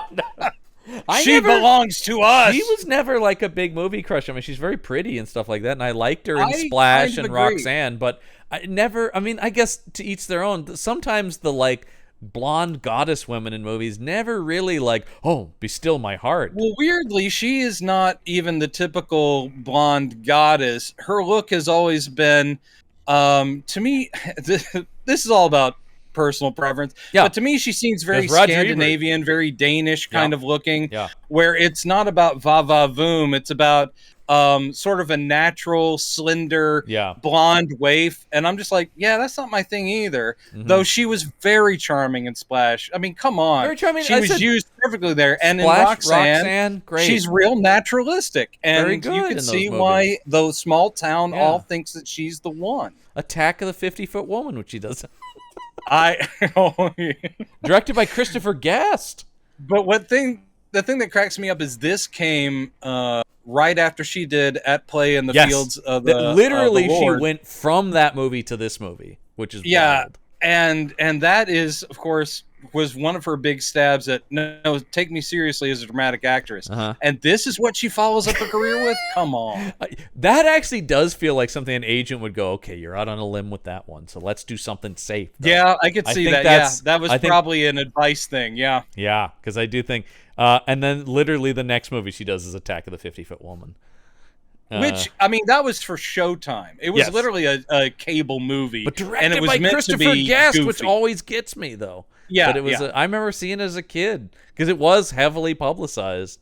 It's fine. I mean, it's delightful. Well, and Guest is a good director and a good comedian who can work in some. But I'm just once again looking at her career. Then she does Grumpy Old Men, where she's the love interest for Kevin Pollak. Weirdly, Wow. of all things. But you know that's total. Well, her decline. That's light. and Once again, it's all, and that's another thing though. When you put her in this, I think, oh, she was in Roxanne, she's in Splash, she's gonna be, she's light. Everyone here is light. Other than Sam Neill, no one is selling me on this is a thriller with the cast. well, even either. Sam Neill is going fairly broad for Sam Neill. Yeah. It's just that he's Like I said, Sam Neill, so he's never fucking great. He's never like viscerally threatening. He is comedy bad guy threatening. He is comedy bad guy threatening. That's Yeah. why I say the movie never picked a lane. Yeah. Yeah. That's the problem here. It is, and that's what every critic, aside from Roger Ebert, even though Roger Ebert just goes, but how does No, he he didn't fuck? like the movie either. He just was like, I'm captivated by what could have been. Yeah. Look at this wonderful woman. And he's, Imagine her doing an We- invisible man. we agree with him on imagine what this could have been, just not the same trajectory. He goes, but how would he fuck? That's immediately what he goes to. Like, But I how read would you he- that thing. That's the thing. Imagine the sexual possibilities of this. It is true. What are you It is talking about, Roger? That's not where my mind went. Good Lord. I will say Sam Neill and Daryl Hannah a little bit whenever they have a close up on them talking Yeah. to Nick, which is the Chevy's character. Yeah. They're trying to sell the like I'm not looking directly at him because I don't know where he is. I just know the general direction. Yeah. So they're kind of darting their eyes around. And a lot of people in this don't. And I'm like, guys, you would not know where to direct your eyes. It's like, unless the guy is talking constantly, and even then you'd be Yeah. off by an inch or two. You'd have an idea. it's like you could kind of echolocate him by his conversation little of bit. general. You know. Also, if you were a bat or Morbius or perhaps a But vampire. also, I mean, also if he sits in a chair and there's an ass groove, that probably would help Yeah. too. Oh, man. I mean, one thing I did like about this movie, Yeah. they do, in their own way, not only do homages to a lot of previous Invisible Man movies. Yeah, this is the Carpenter stuff, I think. Yeah, they do homages, but they also have worked on some, and I'm sure this is in the novel. I'm sure they've worked on a lot of the logic behind Invisible Man-ness. Yes, and yes. I appreciate that. It's like, They okay, have.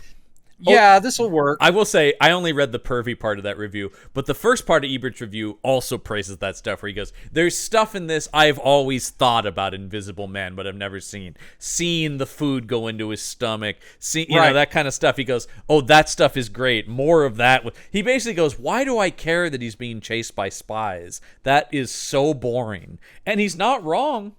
He's not wrong, though. Again, logically, that would make sense. I mean, essentially, it is a it's not a bad idea, but experiment, write it better. And they see the opportunity of having an invisible spy, just like the movie Invisible Spy, which we covered 14 years ago. Invisible Agent. Which actually, I love in the trivia they go, and when Sam Neill says the term Invisible Agent, there was a movie called, thanks IMDb. I hate those IMDb trivia things like that, where the loosest connections. That's true. Yeah. But I mean, that's worth pointing out because you know that was intentional and it wasn't. Yeah, but I think the better one I was looking at some movie and it said, in this movie, Christopher Walken describes himself as a stand-up guy. 10 years later, he'll be in a movie called Stand-Up Guys. And you're like, Jesus. How? That's trivia? What the fuck? Oh, this one has one on its IMDb, too, where they're like, Michael McKean's character is named Charles in this, or Chuck in this. He'll go on to play Chuck in Better Call Saul. Oh, no. It's even dumber than that.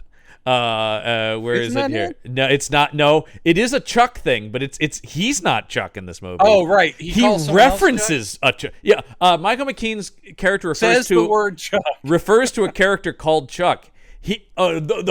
Character refers to a brother called Chuck. He will then play a brother called Chuck.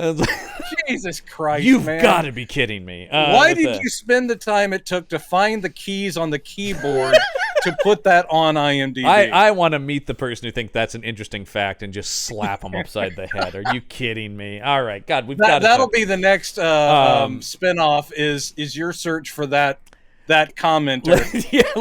Let me ask you this, though. They go into the women's room. Are they fucking in this ladies' room? Yes. That's what it seemed like. And also, she says, "I don't want this to be a quick, meaningless thing." And they come out, and he's doing a little like suit shake kind of thing, like they fucked. And I'm going, I'm sorry, man. And once again, this is where Roger Ebert sat up and I sitting in my apartment went, ugh. Not only public bathroom sex, but public bathroom sex with Chevy Chase. Oof. Oof. Sorry, 1992 Chevy Chase specifically. Yeah, maybe 70s Chevy. 1977 Chevy Chase. Oh, God. You'd be in that bathroom. I've seen those early SNL episodes. I mean, there's no question the guy was a hunk. He was a hunk. He's got the everyone was crazy chin. For the little divot in his chin. Yeah. I get it, but also it kind of makes sense then that he's a vain asshole. Yep. And that's what everybody says. Well, he had his entire life, from what I know of his background, his entire life, people were telling him how brilliant he was and how incredibly handsome he was. Yeah. And then he went to college, and he was at the Harvard Lampoon, and he was brilliant and talented. Yeah. And when he's playing piano in this, it's really him playing because he puts that in a lot of his movies to show off how incredibly talented he is. Having watched 3 episodes of his talk show, he puts it in that, too. Jesus Christ, Perfect. Stop singing, Chevy, on that show. What were you doing? Perfect. Lots of singing for some reason. All right, so yeah, all this stuff is a disaster, though. All this, like, when they're doing, I love this, I hate that, I go, I hate this scene. Because this is also where I'm going, is that, because you talk about picking a lane, we got a third lane here, which is this rom-com. Yeah, which really... That really doesn't get served again if this is something they wanted to focus on. Well, they drop it for a long period of time to do invisible stuff. Then they bring it back big near the end. Well, because essentially they set this thing up about they've had this not even one night stand, this 30-minute stand in a bathroom. Boy, I cringed every time she goes, well, we have been to the ladies' room. I'm like, oh, that's code for sex. Oh, God. And supposedly, of course, they do feel a connection, but she's about to go off to Brazil the next day or something. Oh. So it's like, when you get back, we'll have a date, and that's sort of a setup. She's a nature documentarian. Weird. Yeah, she works for National Geographic or something. An interesting choice that in no way has anything to do with the plot of the film. No, it really doesn't. Yeah. And then, except for she's like, I've been everywhere. Where do you want to go? And then he's like, I want to go. Whatever. Great dialogue there. And also, Patricia Eaton is just wasted in all these scenes. Just assume anytime we're talking about this, I'm looking at going, I know how funny she is, and she's doing nothing.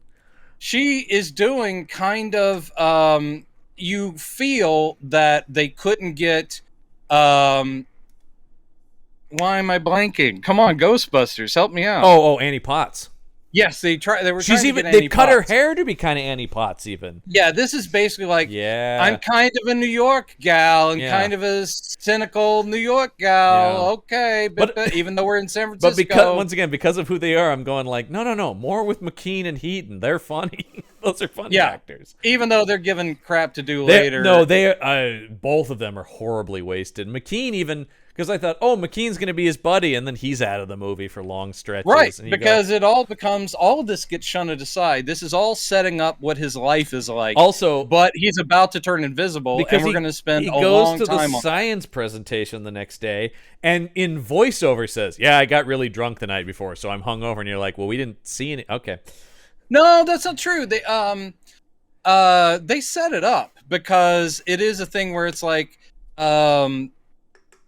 he says the whole thing about he goes back into the bar because he's not going to be able to be with her that night or something. Well, because he does say, he's like, so that fell through, so I may as well get drunk. And then he goes, yeah, I really tied one on and now I'm hungover. I still just think but whatever. It's all just an excuse for why he's tired so he can go take a nap during this presentation. Because, this is where you get a lot of the bits. You get him walking into the door, going into the building. Yes. You're getting him doing comedic dozing off during the thing. And was I laughing through this? Yes. This is just what I wanted. No, it's all like C- Chevy bits, you know what I mean? Where you go, this is the stuff he's good at, but even he feels half-hearted here, you know? Because I know he can do it because there are moments in Community. There were those moments in Community where you would see him pull those things out, and you go like, yes, still got it. That's the guy who can do it. He can do those quick, still love physical the bits. With the yogurt, automatic yogurt machine where it won't stop. That and was he's the doing thing. The fumbling, and that's the thing where I'm going, what are you yelling about, Chevy? There's your classic Chevy bit, and they wrote it in just for you to do this. He's doing the casual whistle and looking around like it's not happening. Yeah, like certainly not having any problem with this right here. There's also a great one in an episode I like where he goes, there's a great Chevy delivery. And it's pure Chevy delivery where he goes, Jeff, I don't even understand why you like Britta. I mean, she's ugly. Yeah. You know, you just go like, you can't write that. That is what Chevy brings to something. That is a pure Chevy delivery. And so I'm just going like, shut up, do your job. You're getting moments. He was fun. He was funny on that show. Shut up. Do your job, and I agree with you completely. Yeah. And he looked a gift horse so hard in the mouth. That could have been the beginning of the Chase Renaissance. He fucked himself over. There's really no question hard. That could have started a whole Chevy Chase Renaissance. There's no question. If he had just been a little humble and did the work. They teed that up for him. They did. Yeah, and that's another thing interesting. So I think Joel McHale similarly plays a similar type to Chevy. Yeah. But by all accounts I've heard, is actually a very nice man in real life. I like hearing that. Yeah, because I like Joel McHale. But that's a thing where it's like it's funny because he can pretend to be an asshole, but then he's not like that in real life. Take a lesson there, Mr. Well, Chase. I think it's always interesting that you see those community reunions and Chevy isn't there. You even see you still see Steve Martin and Martin Short all the time. You see SNL people doing stuff all the time. You don't see Chevy included in the groups. It really is that thing that I thought Blank Check did kind of nail. Was like, he is sort of a soloist. He's amongst these ensembles, but he is his own thing over there. Right. And purposefully so. He does that. So he goes and takes a nap in. Is this a sauna? What the hell is he in here? He wanders off, and it is a strange lab. Oh, and you also talk about this movie not being a comedy. The way this machine goes haywire is pure, like, Marx Brothers. Whoa, whoa, look out, you know. So the thing is that he wanders out of the lecture hall, and apparently he's looking for the bathroom, obviously, and then he wanders, like, the lab where they're doing these experiments is like just down the hall from the conference room. And he just pops his head and go, they're men's room. Yeah, where's the bathroom? And they're like, down there. But that's still too unclear because he ends up in like somebody's office, like and a big apparently CEO it's a high office up guy, because the office also has like a sauna in it. Which once again you can always come back to. It's my fault for thinking it's a comedy, but two things stood out to me here. Number one, why isn't it some Chevy bit of business that causes the machine to break? And two, why do a sauna if you're not going to do some kind of bit with it? Again, because you're thinking comedy. Well, the sauna one is they don't do anything. It's just odd. It's just there so he can go, oh, this is perfect because that could have just been a couch in the office. I'll just take a 10-minute nap. It stands out as being like a sauna that I'm going, this could have just been a couch in the office. Why do that? I'm not even talking true. Comedy bit. Why not just do anything with it as a sauna? It's weird. It's kind of true. Well, I kept thinking this is just further, like, he's working or living in a rich person world where some huge government office and the guy has a private sauna. Can I tell you what they should have done with it? Make it clear that it's soundproof somehow, and that's why it doesn't hear the alarms to evacuate. Oh, nice. Make that clear, and that would, because like, why doesn't he wake up when lights are flashing, people are screaming to get? Because the whole thing is this machine's about to go haywire. Chevy's the only person left in the building when this the guy thing who turns told on. him where the bathroom was stands up to point, and as he does it, he tips over his own coffee onto his very 1990 keyboard, which goes all it's like and he's trying to once again talk about a slapstick bit. The idea that coffee on this keyboard would blow up the whole machine and people are running around and shorts the computers, which sets off a thing. I don't and then think I'm wrong for thinking it was a comedy. My God, this bit. Yeah, and everybody's running around with their hands up in the air out of the building and stuff like that. Pretty much, they run out. It's pretty goofy. Then very much Ghostbusters animated, very quantum Ghostbusters electricity thing covers the building. I thought Zool was going to show up here. Really, I really expected it. Oh, by the way, a shout out. Even though it's not a really terribly memorable score, but this was the first. Okay, hold on. Yeah, this was the first Hollywood film scored entirely by a woman, and that woman was Shirley Walker, who we love. And Shirley Walker we love because Shirley Walker is the voice of Batman the Animated Series and Superman and Justice, all the DC, all the WB stuff. That's her. I mean, she built off of Elfman's score, and she had been Elfman's assistant or something on Batman. Because but that's also give it up to Chevy. The only reason she got this job was Chevy. He saw her conducting or something in the Warner Brothers studio and used her. And I will say, legitimately, it builds on Elfman, but the stuff she adds to it, that Batman Mask of the Phantasm might be the best Batman score. It is. That is great. The choral stuff in it, it's so epic and haunting. Everything. I mean, the fact that she gave us a Superman score that isn't John Williams, but still sounds like Superman. I love it. That Justice League theme, I fucking adore. I thought that was so good. So yeah, no, Shirley Walker's amazing. And I did note, before I even really realized who was doing it, and I went, the score is pretty good in this. It's not like amazing, but it's better than the movie is.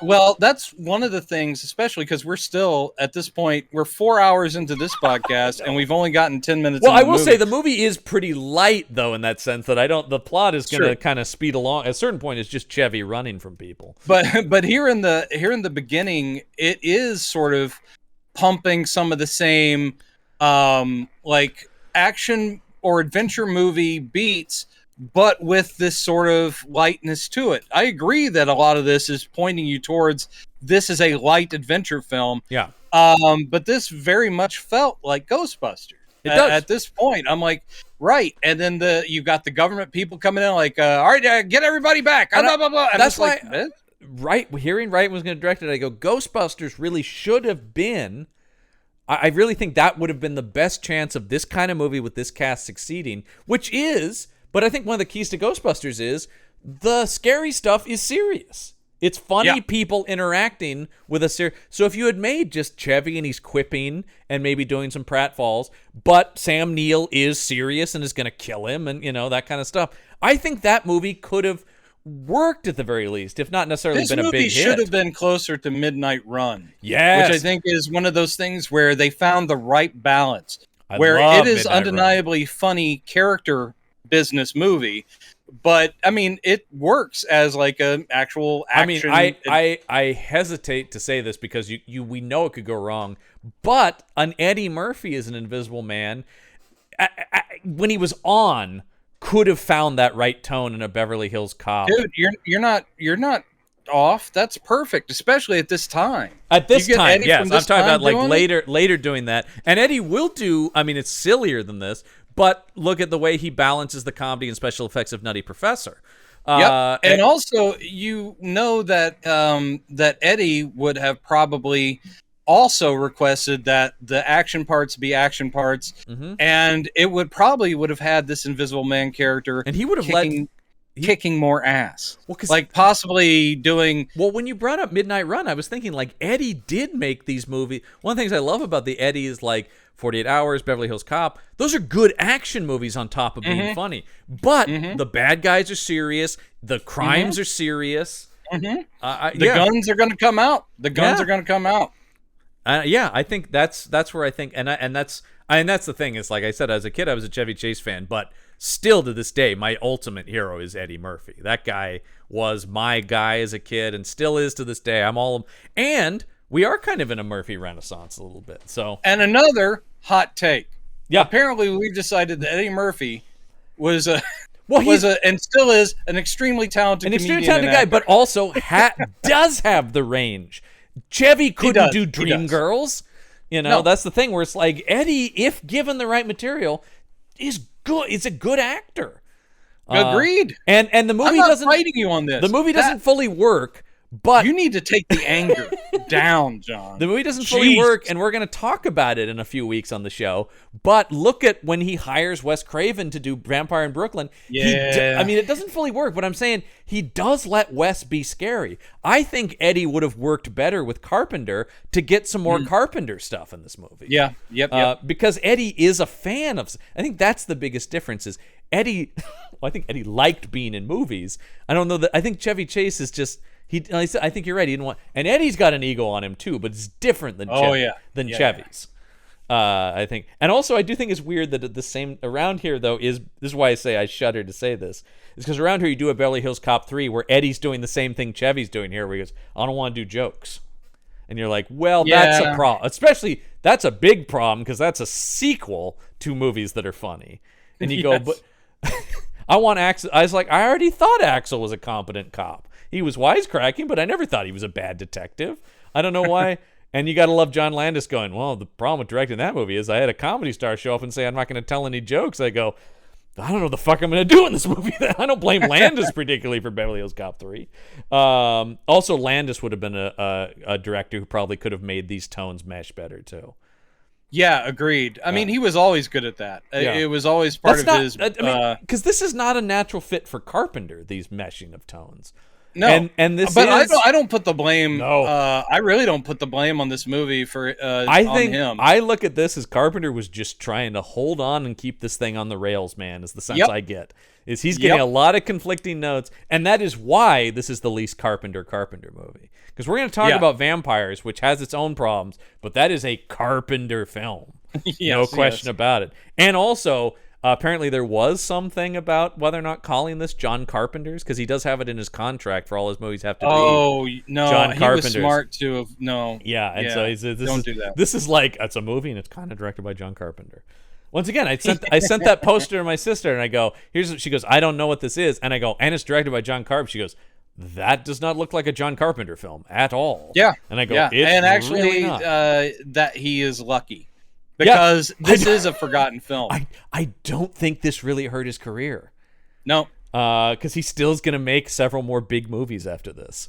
Yeah. It definitely hurt Chevy's. Because I think I also think that people didn't hold this one against him. No, which is sad to say, but I really think that he dodged bullets because people are like going, we know what you went through. Even before we heard the stories, I think we all could that's the thing. Even if I didn't hear those behind the scenes stories, I can kind of see the turmoil in the movie. Yep. And so yeah, it does feel like this doesn't feel like. This is just Carpenter going like, I just got to finish this thing, man. And then I can go make my weird Lovecraftian movie with Neil. He's got a calendar up there, and he is just marking off each day. Yeah, he goes, look, dude. Because the other thing at this point, too, you got to keep in mind, Carpenter has a cult status, but he's not, while we love Carpenter, he never was like a big budget studio guy. It was always like, his movies were always found later. I mean, The Thing, famously, bombed horribly when it came out. Yeah. And people go like, that's crazy. That movie's a classic. It's like, it is now. So I think that's another thing, too, where they go, why would Carpenter take this? Like, he probably needed the money. Yep. So what did you think of this set when it's this zigzag? It looks a little too... I like the idea, but it looks like a set to me. Well, it does. It does. But I love the idea, though. I love the idea. I love it because it is... I'm looking at it and just going, am I convinced by it? No. But I am just in love with the work that took. Yeah, and that is think me I'm in a similar not boat. being caught up in the world of the movie, but me looking at it going, that's part of what I'm saying, like the practical effects. I'm looking at it going, yeah, CG would have been really easy to do a cutaway building that is partially visible, partially invisible. This would take 2 seconds in a Marvel movie to put this together. Yes, but I'm looking at it going, that is a life-size... They built that, and it is all there, I can't help but think it's kind of the whole movie is that where it's... I'm never caught up in the movie, but there are the special effects moments where I go, that's really cool that they did that in 92, and they had to be very clever to figure... Because, we just had an Invisible Man movie out, and it's a great movie, but, in terms of... I don't think they really struggled to do those invisible effects. They can do that in a second now. Making a guy not there is about the simplest thing you can do with a computer. Yeah, you have a guy in a green body stocking and you're good. And that's about what they were doing here, too. And, of course, that's what we talked about Chevy having problems with, and Chevy taking off the makeup and stuff like that. And literally, it's costing them hours of work. And so much money. And again, Chevy's one of the producers. You're like, dude, why are you sabotaging your passion project? I also think that's why we talk about not affecting his career from a box office standpoint. I think it's probably also why it didn't affect Carpenter's career with his reputation amongst studios. Because I think, whatever this thing went over budget or over time, I think the word was pretty clear. It was Chevy's fault. Yeah. It's not... I don't think anybody was like, yeah, Carpenter really ran out of control on that. Chevy already had the rep. He had been around and had enough success.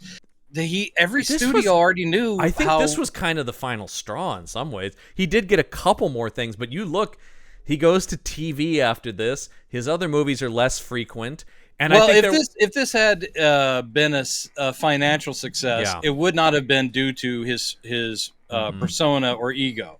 No. But because this failed, it gave everybody the opportunity to say, great, we don't have to work with him anymore because he can't guarantee box office. He's got Nothing But Trouble before this, another bomb, which isn't really his fault, but he certainly doesn't help that movie. Because good Lord, he's even more checked out in that. Christ, man, he's hard. When did Funny Farm come out? That was like late 80s, I think. Okay, because I think that may be the last one. I still like that movie. I think me laugh. I think it's I think that might have been the last really like Chevy. I really like Fun. I think it's Christmas Vacation. That's after. Okay, yeah, because that's like 89. I'll give Christmas Vacation. I love Christmas Vacation. Yeah, Funny Farm 88. Christmas Vacation 89. Ooh, Fletch Lives is also 89. No, Fletch Lives isn't very good. No, that's what I mean. But I think that's I think that's a stumbling. Like Funny Farm is big. I don't think that was a big hit. It was well thought of at the least, though. It got good reviews. Once again, real director, though. You've got George Roy Hill directing that, and a Jeffrey Boehm script. I love Jeffrey Boehm. It's funny. But it's just a funny movie. Then you get nothing but trouble. This he goes to TV. That's a disaster. Cops and Robertsons. He comes back to movies. Terrible. So I do think at this point it is like, this guy's an asshole and he's not making us money. Yeah. Why would we put him in more movies? We can forget about him. Yeah. My God. Yeah. Meanwhile, they're like, and keep making Carpenter's weird horror movies. That's fine. We'll keep financing those for a while. They won't cost so much. No. And you want to talk about an actual hot take? I don't mind his Village of the Damned remake. I don't think it's great, but I think it's okay. It doesn't really improve on the source material, but I'll say that even the original Village of the Damned is a fun cult movie, but it's not a masterpiece. And I think it's two okay versions of an interesting story. I know, because he took a lot of flack for that thing, and I think it's okay. And now a lot of that is because I adore Christopher Reeve, and he makes that a lot. Like that's a big reason, and that's a big reason why maybe I lean towards the remake. Is just because I would rather watch Christopher Reeve do that okay story. I would rather Chevy Chase's career had totally tanked and Christopher Reeve never got on that horse. Could we get Chevy on the horse, have him switch places? Oh, you bring up an interesting point. I just think that an alternate reality where Chevy is paralyzed and we get many more decades of Christopher Reeve movies. Yes. Yeah, including when he comes back to play Jor-El in a reboot of Superman at some point. Oh, obviously. Jesus. Now I'm just sad. Dude, I don't like you anymore. Dude, if he was healthy and alive, he would have been Jor-El in like a Cavill. And everyone would have loved it. It would have been amazing. Everyone would have applauded, and I would have cried in the theater. Oh, we all would have been in tears. I'd cry at that original Superman the movie, and whatever. And he's in perfect health and is a god among men. And I still am just like, look at him, he's perfect. All right, so Chevy is turned invisible.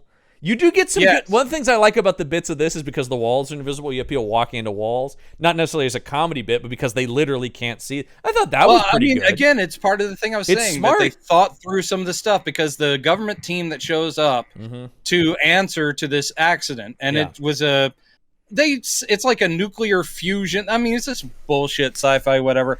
But I do love the fact that the government team comes in and you see them placing tape.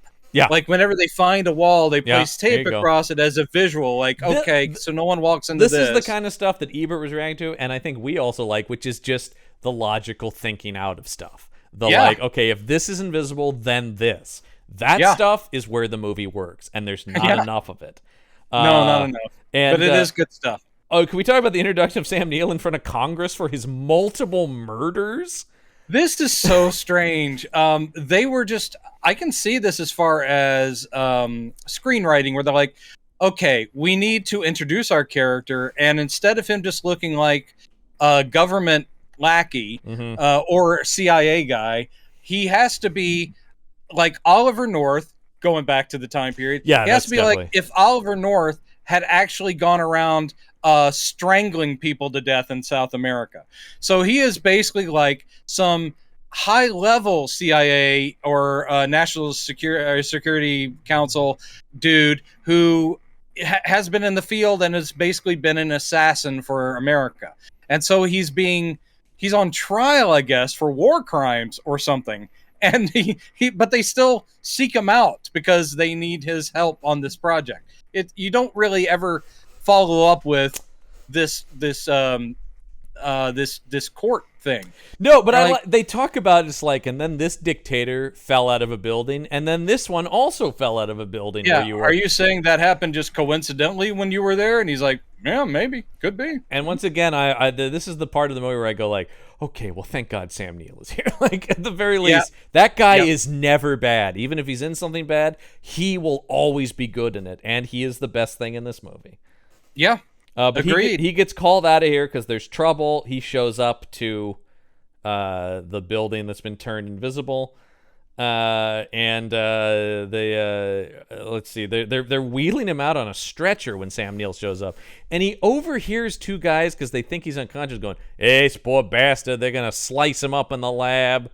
Yeah, Chevy Chase. They saw a hat moving around Because he puts a without hat on to be body. seen. Yeah, he puts the hat on. They're like, oh, we got somebody. And then they go up there and they knock him out. So now they're carrying him out on the stretcher. And this is the part where he pops up on the stretcher underneath the blanket. Yeah.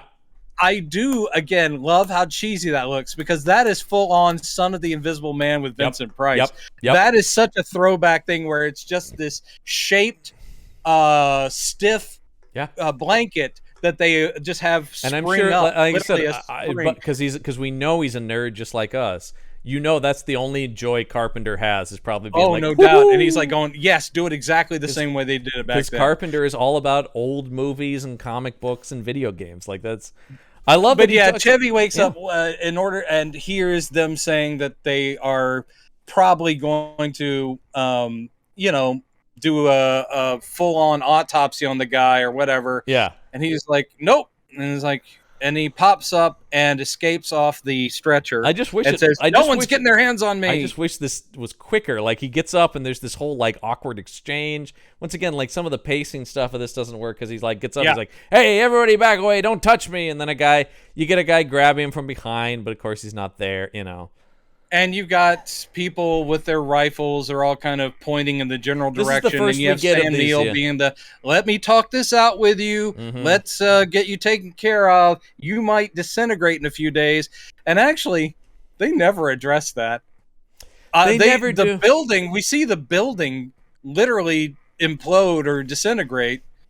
I will just say the biggest, that is crazy that there's, because, well, that's, you think they're building in a ticking time bomb for him. That's a big problem from the thriller side of it, which is there is no, other than the government chasing him, there is no, we have to get I can't believe he isn't cured by the end of this movie, number one. That is shocking to me. Either cured or literally is fading away, a la, But I can't believe there isn't, Marty McFly. If we don't put the tech, as they would say in the Star Trek writers' room, to do a science thing.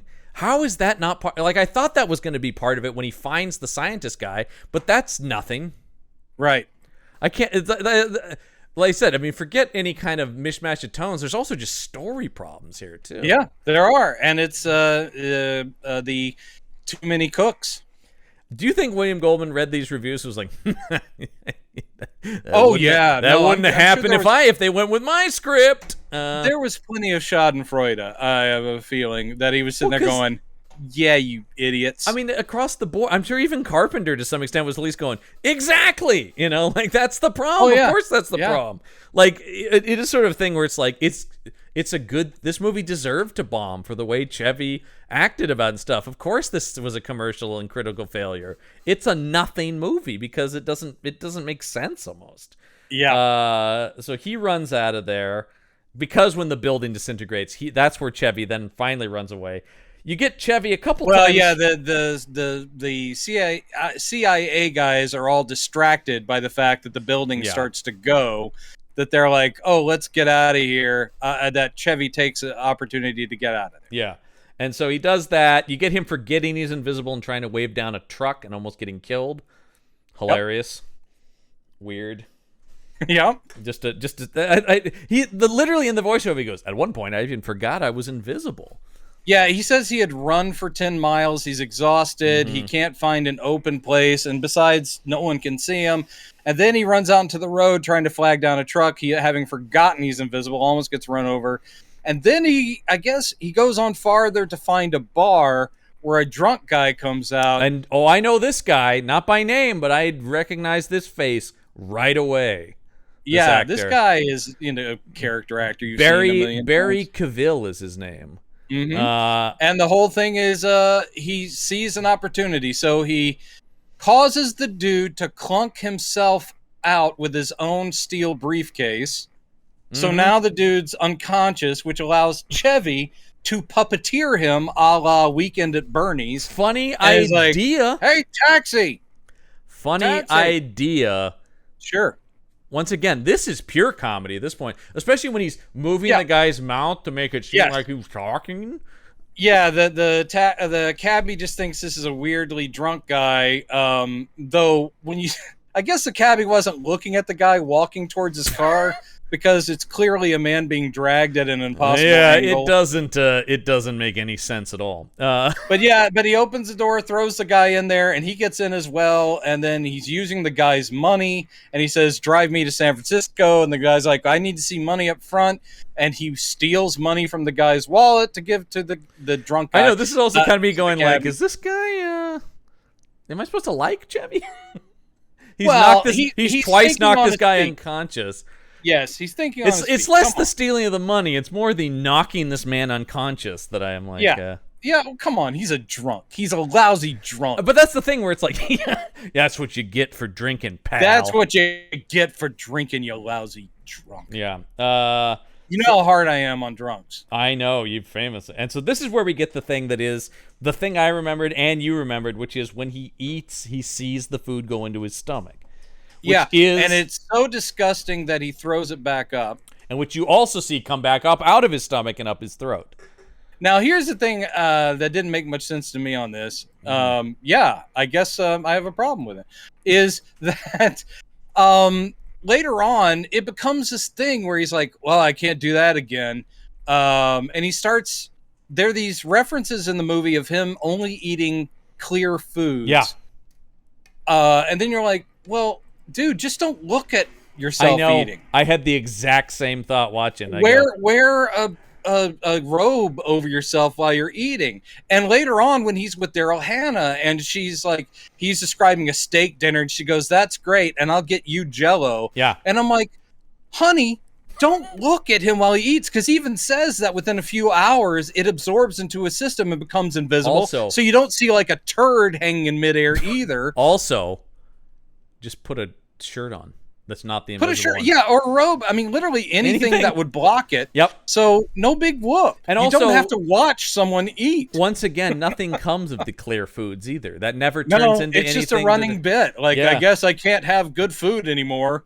Why? Don't look at the food that you're eating. But don't look at it going down. But then you get the scene where they're at the beach house and she takes an extra plate of what they were cooking and gives it to him, which is like chicken and corn and stuff. So what the fuck, movie? And then later she says the thing about Jell-O. Movie? So it's going back and forth.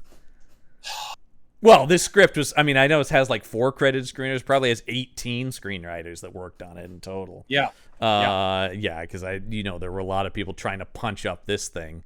Good luck, gentlemen and ladies. Well, because this screams of, when you talk about the tone thing, this does scream of, they brought in a thriller guy to work on the thriller parts. They brought in a comedy guy to work on the comedy. Yes, it really does. It has that thing that studios, I think, do less of, or at least it shows less. I think it probably still does happen. But I always thought, what a stupid way to write movies. Like the idea of, we'll bring in a funny guy, and then we'll bring in a... can I say, also, this is interesting, Kirstie Alley was considered for the female lead in this. I think she would have been better. Not that would have saved the movie by any means, but I think she and Chevy would have been better together. Yes, and I think that she would have had some life behind her eyes. Yes. I mean, the thing about Daryl Hannah in this, and in general, is she does pretty much always play kind of sleepy people or soft-spoken. And you're like...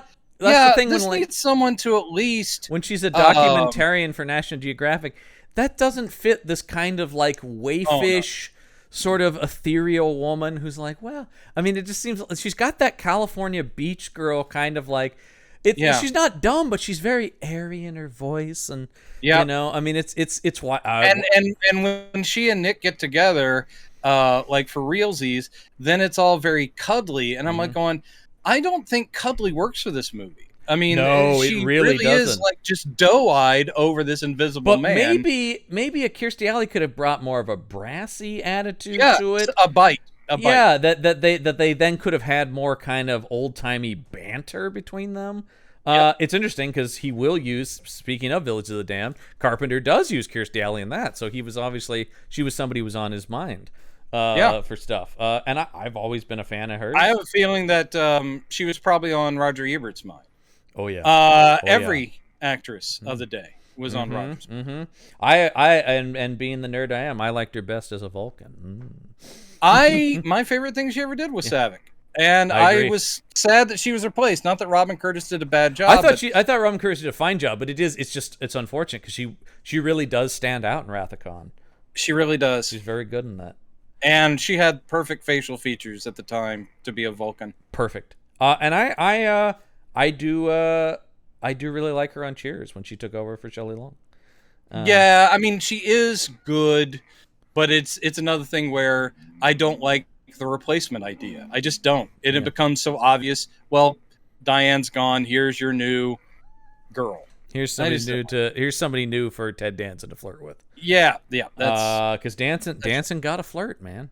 That's how it works. Danson got a flirt. It's true. Yeah. Anywho, he's invisible. He makes it back to San Francisco. Yeah. There's a phone call from Daryl Hannah on his answering machine, and then I also love Sam Neill has left him. The bad guy of the movie has left a message going, if you could get back to us about the whole invisibility thing, Well, he's still trying. I mean, this is early, so he's still trying to not be an obvious threat. He's still saying we need to help you.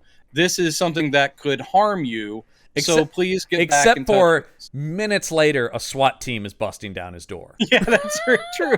And this movie is trying so hard to, and I mean, any sci-fi related thing is going to do the same thing. It's trying so hard to go, by the way, guys, if you didn't know, there's new technology.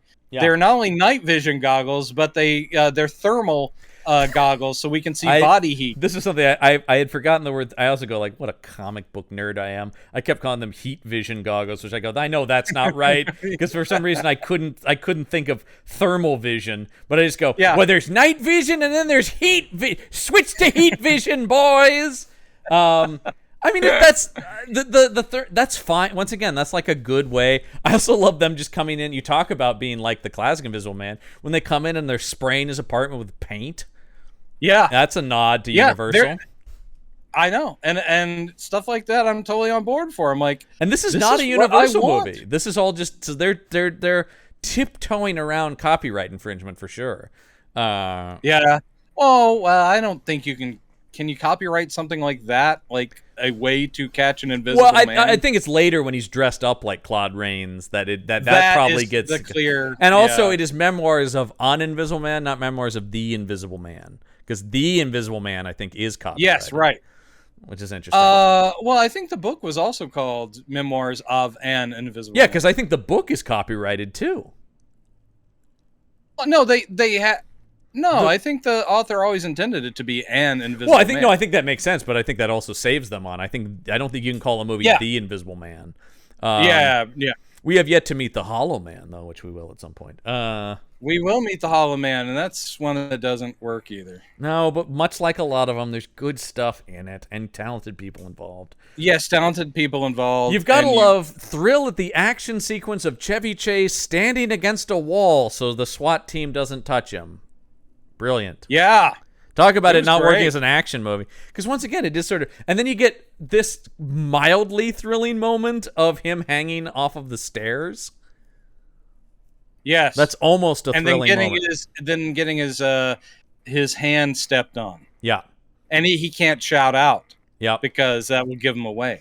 With a director like Carpenter, you could imagine this being sort of a Hitchcockian moment. Because that's actually something I was thinking about as we're talking about. The tone that this really would have worked with is something like North by Northwest, where it's light but has thrills and is a chase movie. No, that would have been a good model to look at. Yeah. Where you have a light comedic lead in a serious adventure story. Yeah. But no, we're still not doing that because I don't think Chevy's really going to take the time to let Carpenter put these shots together. So you get nope. Once again, this is almost sort of a Vertigo kind of shot looking down the staircase, but not quite. Nope. So every now and then it's just can I play a little? Can I do a thing? Yeah. Would it be okay if I kind of mess around? Okay, yeah. John. All right. Yeah. So he's out of there. Chevy escapes. What is this? Why is he Oh, is this when he goes to his office? Probably. I just have Chevy saying "fuck you" because I think he wanted to. Yeah. Because he's trying to reason with him, and goes to Sam Neill's office. Sam Neill's office. Yeah, this is where he sneaks in and finds his own file. Can I say I love that highly trained Black Ops operative just has a gun just loose in an open drawer. I know. Yeah, that's great. Chevy Nick gets there before anybody, so he's looking around and he opens all of the drawers, and yes, there's a gun just sitting in Sam Neill's lower. But the movie, there's like a music sting of like "Bada," which is meant to be like, oh no, these guys have guns, they're dangerous. It's like we figured that out a while ago, but we started with Sam Neill being questioned about murders. I think I get that he's dangerous. Yep. And then they do the thing with, I liked this bit, and I've liked it in other Invisible Man movies before. Is it a little sad that we're seeing Chevy Chase? But I thought he played it okay. But the whole bit of Sam Neill coming back to his office and doing stuff for a couple of minutes without knowing. I love that. I love the supervillain turn of him going, I know you're there.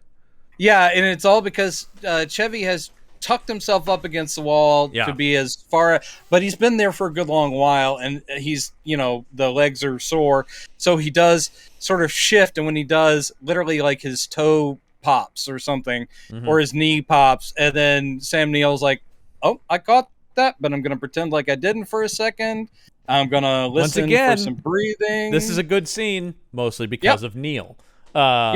He's doing good work, man. Yeah, talking about him as Maxwell Lord, the fact we never got supervillain Sam Neill, I guess we still could conceivably, but probably won't. It'll never happen. He's let it go. I do like his presence in the Marvel movies as Asgardian actor, though. That's kind of fun. And of course, he's back as Alan Grant, which I love. So, so Chevy gets. This is where he offers him, we want you to be an agent for us, and he's like, I'm not going to kill for you. And this is where I'm going like, whoa, movie getting a little too serious too fast. Talking about trying to make Chevy into a murderer. I get that you want it to be a thriller, but that's quick. No, they had already talked about it. Like there were Sam Neill scenes with his men where he's like going, where they're basically saying like, can you imagine the kind of asset this man would be?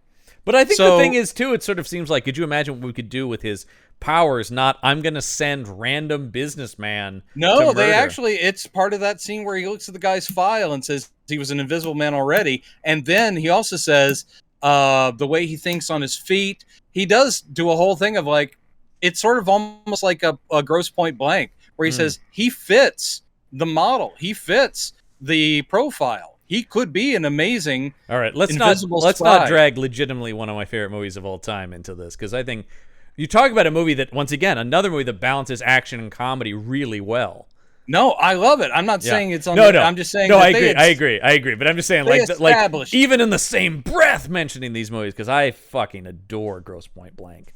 Well, again, I would fight you on that because I love it more than you. Yeah, but there's an give me Cusack as an Invisible Man. Now we're talking. That would be pretty right on, because he could play legitimately being worried about, but he could also be light and funny, but not too funny.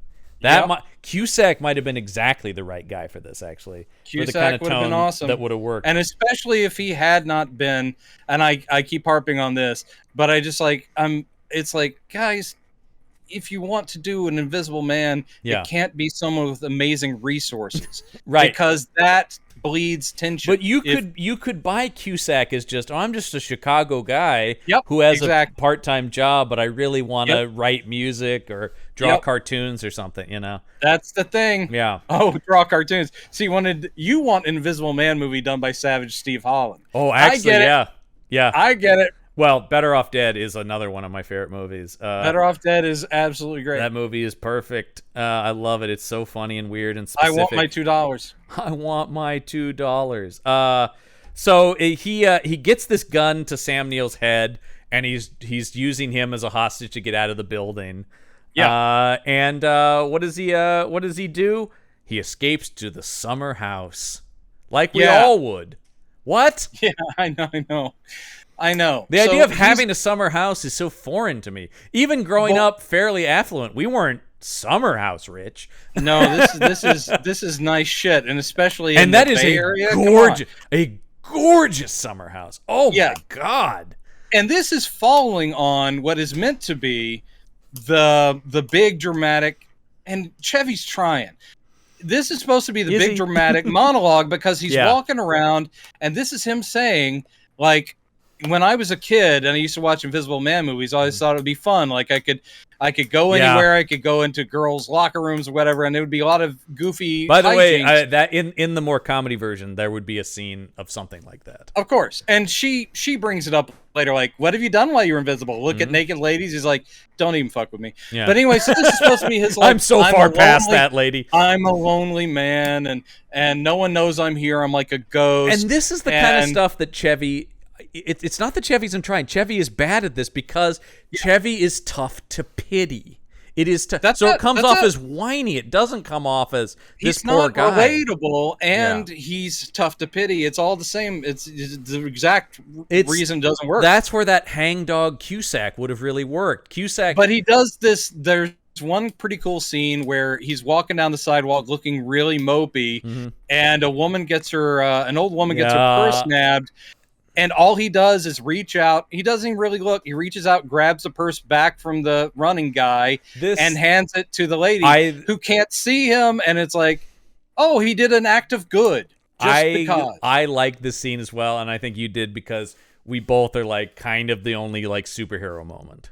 Yeah, it's the only thing where it's a moment of decency, even in his self-pity, and that I like. It's like, okay, a character beat. Movie could have used more of that if he was using. Could have used more of that if he was using his powers for good instead of just self-preservation or whatever. Right, and then it's the government trying to stop him. But we're going, oh look, a guy who has a heart. First he pities himself, then he realizes what he could do. Really, in this case, all he's trying to do is live a life and get back to Daryl Hannah and have invisible sex. Sex. Just anyway. It's just not very compelling. That's the thing.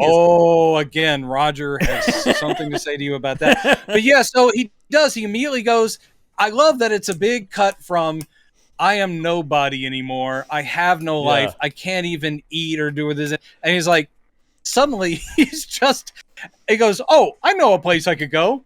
Beach house, this enormous mansion where he can call for food remotely delivered, and he just sits there hanging out. The other thing is, of course, you could do that, but you could go anywhere, right? As an invisible man, you go into anyone's house. Conceivably, you could stay at any number of places people aren't. I mean, going to a vacation home is actually smart because odds are people won't be there. Right.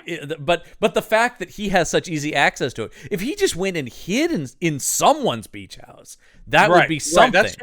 He figures that out. He ends up leaving his friends and going next door to another abandoned beach house that he doesn't know the owner of. Yeah, but it's so ridiculous. But Michael McKean and Patricia Heaton, this is their place. And so while he's hung out there, basically his monologue is now about, I have to come to terms with it. It's okay to be Invisible Man. I don't need people. I've got food. I'll watch TV. I'm playing racquetball with myself. I'm jogging on the beach talking to people, and they don't turn around to know that I'm invisible. Yeah.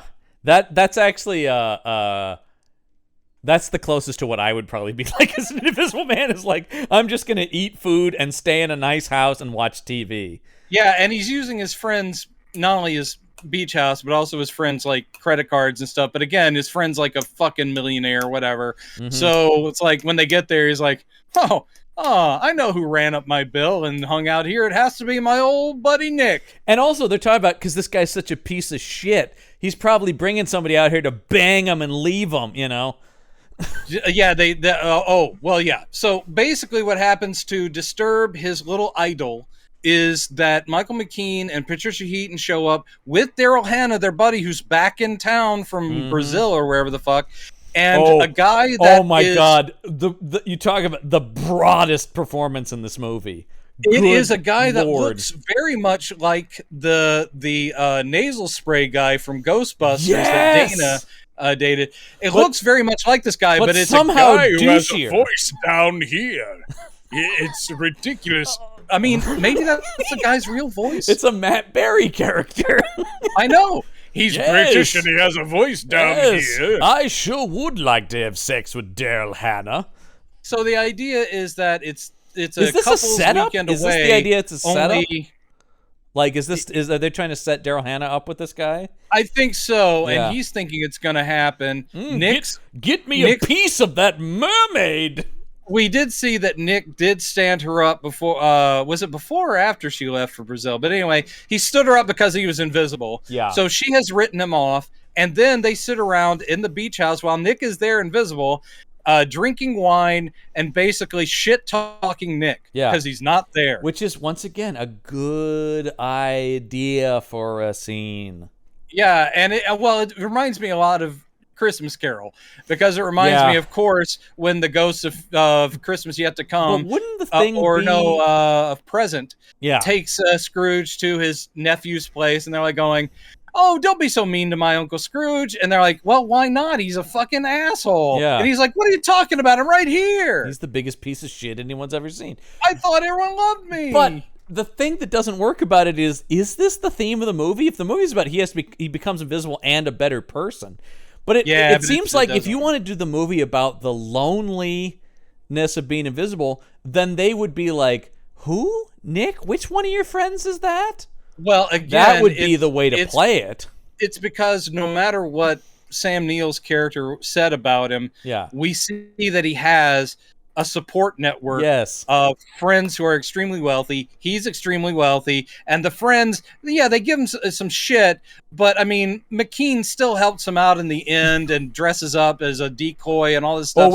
Which is such a toss away thing. I love the quick movie explanation for blah blah blah. All right. Yeah, I said he needed me to show up at this corner dressed like this.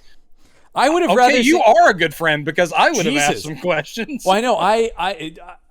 Because it almost seems like another way he could have gone is ditch the Daryl Hannah stuff and have him go, my best pal is the only one who knows I'm invisible. Once again, if Savage Steve Holland is making it, Invisible John Cusack goes to Curtis Armstrong and is like, I need your help, pal. Yep, that's it. You're invisible, and then you could do that kind of stuff. It's a shame people throwing away a perfectly good invisible white boy like that. That is legitimately maybe one of my favorite lines in the history of film. Is that guy saying without the invisible? Yeah, but isn't that a shame? People throwing out a perfectly good white boy like that. That is not only. I mean, that's. Say what you will about Savage Steve Holland's tropes and the fact that he has a very sense of humor. I just think the concept where he jumps off the bridge and ends up in the garbage truck, that's funny. Yeah. But you put the perfect capper on it with a line like that, that is going to live forever. That movie, that is eternal. That screenplay is just, that's a chef's kiss, sir, right there. It really is. That is ludicrous. I mean, it doesn't have to be high-minded. It is dumb comedy, and it's brilliant. It is pure silliness, and I love pure silliness sometimes. Yep.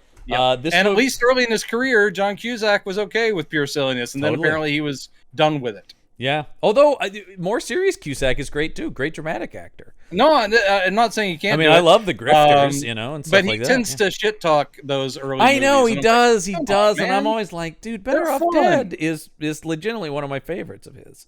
Yeah. So, let's see here.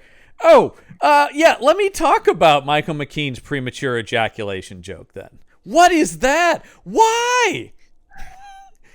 Is that funny? I think they thought it was. Basically what it is I just thought, it's just also, and guess what? Your friend's a fucking loser. Nick is sad because he heard what they said about him, and he's sad because Daryl Hannah, at least he assumes, is there with the incredibly ridiculous cartoony voiced man. That's right, Daryl Hannah. Yeah, and he thinks that they're going to end up together. So he's walking on the beach. Who will turn, by the way, attempted rapist later in the movie, which you gotta love. But he does say he's sorry. Oh, I'm really sorry about trying to force myself on you. But so he walks on the beach. You know who this guy's Brian Blessed is what this voice is. It is kind of Brian Blessed. Yes! But in the body of a skinny... good God! He looks a little bit like Duncan Regger if he was skinnier and blonde. It is. It's in that, but he's got that Regger, like, kind of prettiness. But yes, but this ridiculous voice. That's right. Come on now. But essentially, Lord. Nick Good runs Lord. into his buddy Michael McKean and Patricia Heaton having sex on the beach, and because they don't know he's there, he's invisible. You know- and he's also like, I don't know if I should be looking But I was at gonna this. say, I should like walk away. middle-aged married people do, having sex on the beach like a couple of teenagers. I But, don't- you know, they're at the vacation house. They're feeling frisky. They're all full of wine. But it seems like So- one of the appeals of the vacation house is fucking in the vacation house. Yeah, well, it's the beach. I'm sorry, It's romantic. it's one of those movie things where I'm like, sex on the beach is not good, you guys. It is overrated, says this dude as well. But anyway, I'll the, just say, sand, lots of places. yes, but it is a dumb little bit because basically they're hot and heavy for half a second, and she's like, "Oh yeah, that's it. Grab my butt. Oh yeah," and he's like, "Oh, this is," and he goes, "Oh, I'm so sorry. I'm so sorry." And I'm going, man, this is just here to like emasculate Michael McKean for no reason. Hey man, you're just getting a glimpse in other people's lives, and Mm-hmm. being invisible is about being a voyeur of things you don't even want to see. Yeah, there is no He didn't fun. want to see his friend fucking. There really but is he no ends up fun seeing his voyeur friend in this movie. They don't do Oh that. no, because it's not fun. This is not a comedy. But it's not only The not. last time I'm going to tell you. But it's Last not. It's time I'm only gonna not. tell you. That's the thing. I don't need it to be a comedy, but there's no fun, and you can have fun in a thriller. It is just this. He's just a mope bag. It's just not. It's not fun to watch. No, it's true. And I'm not even talking funny. I'm just talking about entertaining. Even he gets content when Daryl Hannah and he get back together, and Yeah. she's told all about it. And then she's genuinely concerned and genuinely feels for him, and they're going to be boyfriend girlfriend even though he's invisible. But yeah, you don't get much fun. You get him going, well, we'll make it work. We'll escape to Mexico or wherever. yeah, it is. I mean, it oh god, and the way this movie ends, horrible. But Horrible or great? depends I on need how to much be you more enjoy specific. invisible skiing. And pregnant lady. Yes, and did you read about the alternate ending that they shot? Yeah, apparently they did shoot something with the kids. Yeah. And I assumed they would have been invisible. Oh, it was a birth scene. She gave birth to an invisible Oh. baby, and they come out and is that there's what it no was? baby, But there is. It's crying, but it's like, what? That would have been the ending. Oh, But that's John, a that's comedy crazy. ending. That's comedy. well, by then they would have earned it. This movie needs to go out on a laugh. It really does. let's see They've here. been through a lot. Yeah, I just saw my note again. Weird premature ejaculation joke. Yeah. So he's in classic. Oh yeah. So he stops the guy from raping her. Great. Right. And Come on, dog. but not Take not a by look at announcing this himself. dick. He Just look at it for once, for God's sakes. he throws him off, and Yeah. then the guy thinks that Daryl Hannah was really strong, so he hasn't given Dear himself God. away. Hold on, But Daryl Hannah is I didn't know I was dealing with a super strong woman. I never would have tried. so instead he calls her on the phone. He calls her on the phone. Yeah. because he went next door to some other beach house, and he's like, come and meet me over here. There's something I need to talk to you about. And she's like, okay. And then he he's looks standing like Claude there Rains. in the classic Invisible Man outfit. Which I was happy to see because I'm a fan. And then the scene was boring. Yeah, he's like, don't freak out. And then he does the unraveling of the bandages, and she freaks out. Mm-hmm. And it all, Great. I mean, once again, it all looks good. It reveals he's invisible. Meanwhile, we got Tobo in the picture. Anything, talking about a guy who's always great in anything, regardless of, and this is a terrible part in a bad movie, but Tobo's doing his best, man. He's doing his best. As, again, it is just It's a funny weird idea use of him, yeah. that he is a CIA. Sam Neill, you've boss. gone too far, man. He's the boss of this guy. Yeah. And of Sam Neill. By the way, And that was that's my just first stab at a great. Tobo impression. I feel it was all right. It gets real close to a Don Knotts if you're not careful, but it's in that same he's kind got of Southern register. in there. It's that same got kind of twang. register. Yeah, He's got a twang. Yeah, and it is. It is Yeah. Don Knotts. Phil Connors. Yeah, it is that kind of thing. You know. And he's about to be in an all-time classic in one of my I mean, for the longest time before I knew Tobo's name, I did always go, it's Needle-Nosed Ned Ryerson every time I saw him in a movie. Yeah. Because Groundhog Day is also probably in my top 10 favorite movies. I love Groundhog Day. Groundhog Day. When you look at it, it's just a miracle of a movie because there's so many ways it could have gone wrong or stupid, but it is sure-footed. And that's a credit to writer, director, stars. Annie McDowell, best thing she ever did. I'm not a huge fan, but she's great in it. I generally enjoy her, though. I may not be a huge fan. I generally enjoy her, but she's fairly limited. And that's the next year after this. You just talk about, once again, the better career Murray's having. Not only is he a better actor, he's in better material. Because he does What About Bob before this, and he does Groundhog Day after this. That's 91 and 93. And in between, Chevy lays an egg here. And I love What About Bob. Hilarious. With Richard Dreyfuss, who I'm not a huge fan of. I like Richard Dreyfuss. I like him for the most part. He's another guy, though, that's such an asshole in real life. It colors the movies. Yep. Yeah, I have a feeling that you have issues with that. I can shut some of that off, but you're like, it depends. Guy's an asshole. Did you like the movie? Yeah, but that guy, I heard what he did to a waiter. It depends, I think, on the actor and stuff like that, because people who are genuine criminals and that's a different matter. Molesters and rapists and things like that. It's like a mild tick on them in my mind when I see it. It's not. I'm not going to watch a Richard Dreyfuss movie, but it is like, oh yeah, Dreyfuss. I mean, I do have problems watching a Mel Gibson. See, that's an interesting one because I love a Mel Gibson. I can't stand a racist anti-Semite. I just can't. Yeah, I mean, I always to each their own on stuff like that. Theorist. No, that was just in the movie conspiracy theory. Now, right? He certainly never said anything about a Jewish cabal. I don't. We don't need to get into a Mel Gibson thing. I will just say I've followed the man's career and life a little bit, and I know he's taken a lot of steps and he's back. Hope so. He's back, baby. But I think it's for me preferable someone just being an egotistical asshole. Yeah, I'll take. Well, and also the Richard Dreyfuss recent Fox News appearances don't help either. Is he doing that? Yeah, he's popping over there talking about the dangers of cancel culture. Oh, Jesus! I don't know why he turned into Christian Slater in my brief attempt. Yeah, that was odd. Well, because I wanted to give him that Richard Dreyfuss-y kind of. And then it kind of got I'm just down. going to go back and rewatch The Goodbye Girl and get lost in that magic. Dude, I mean, he's great in that. No, there's no question. Talented dude. This is what we came to talk about. Richard Dreyfuss is the Invisible Man. There you go. Would have been a much smaller Invisible Man, but...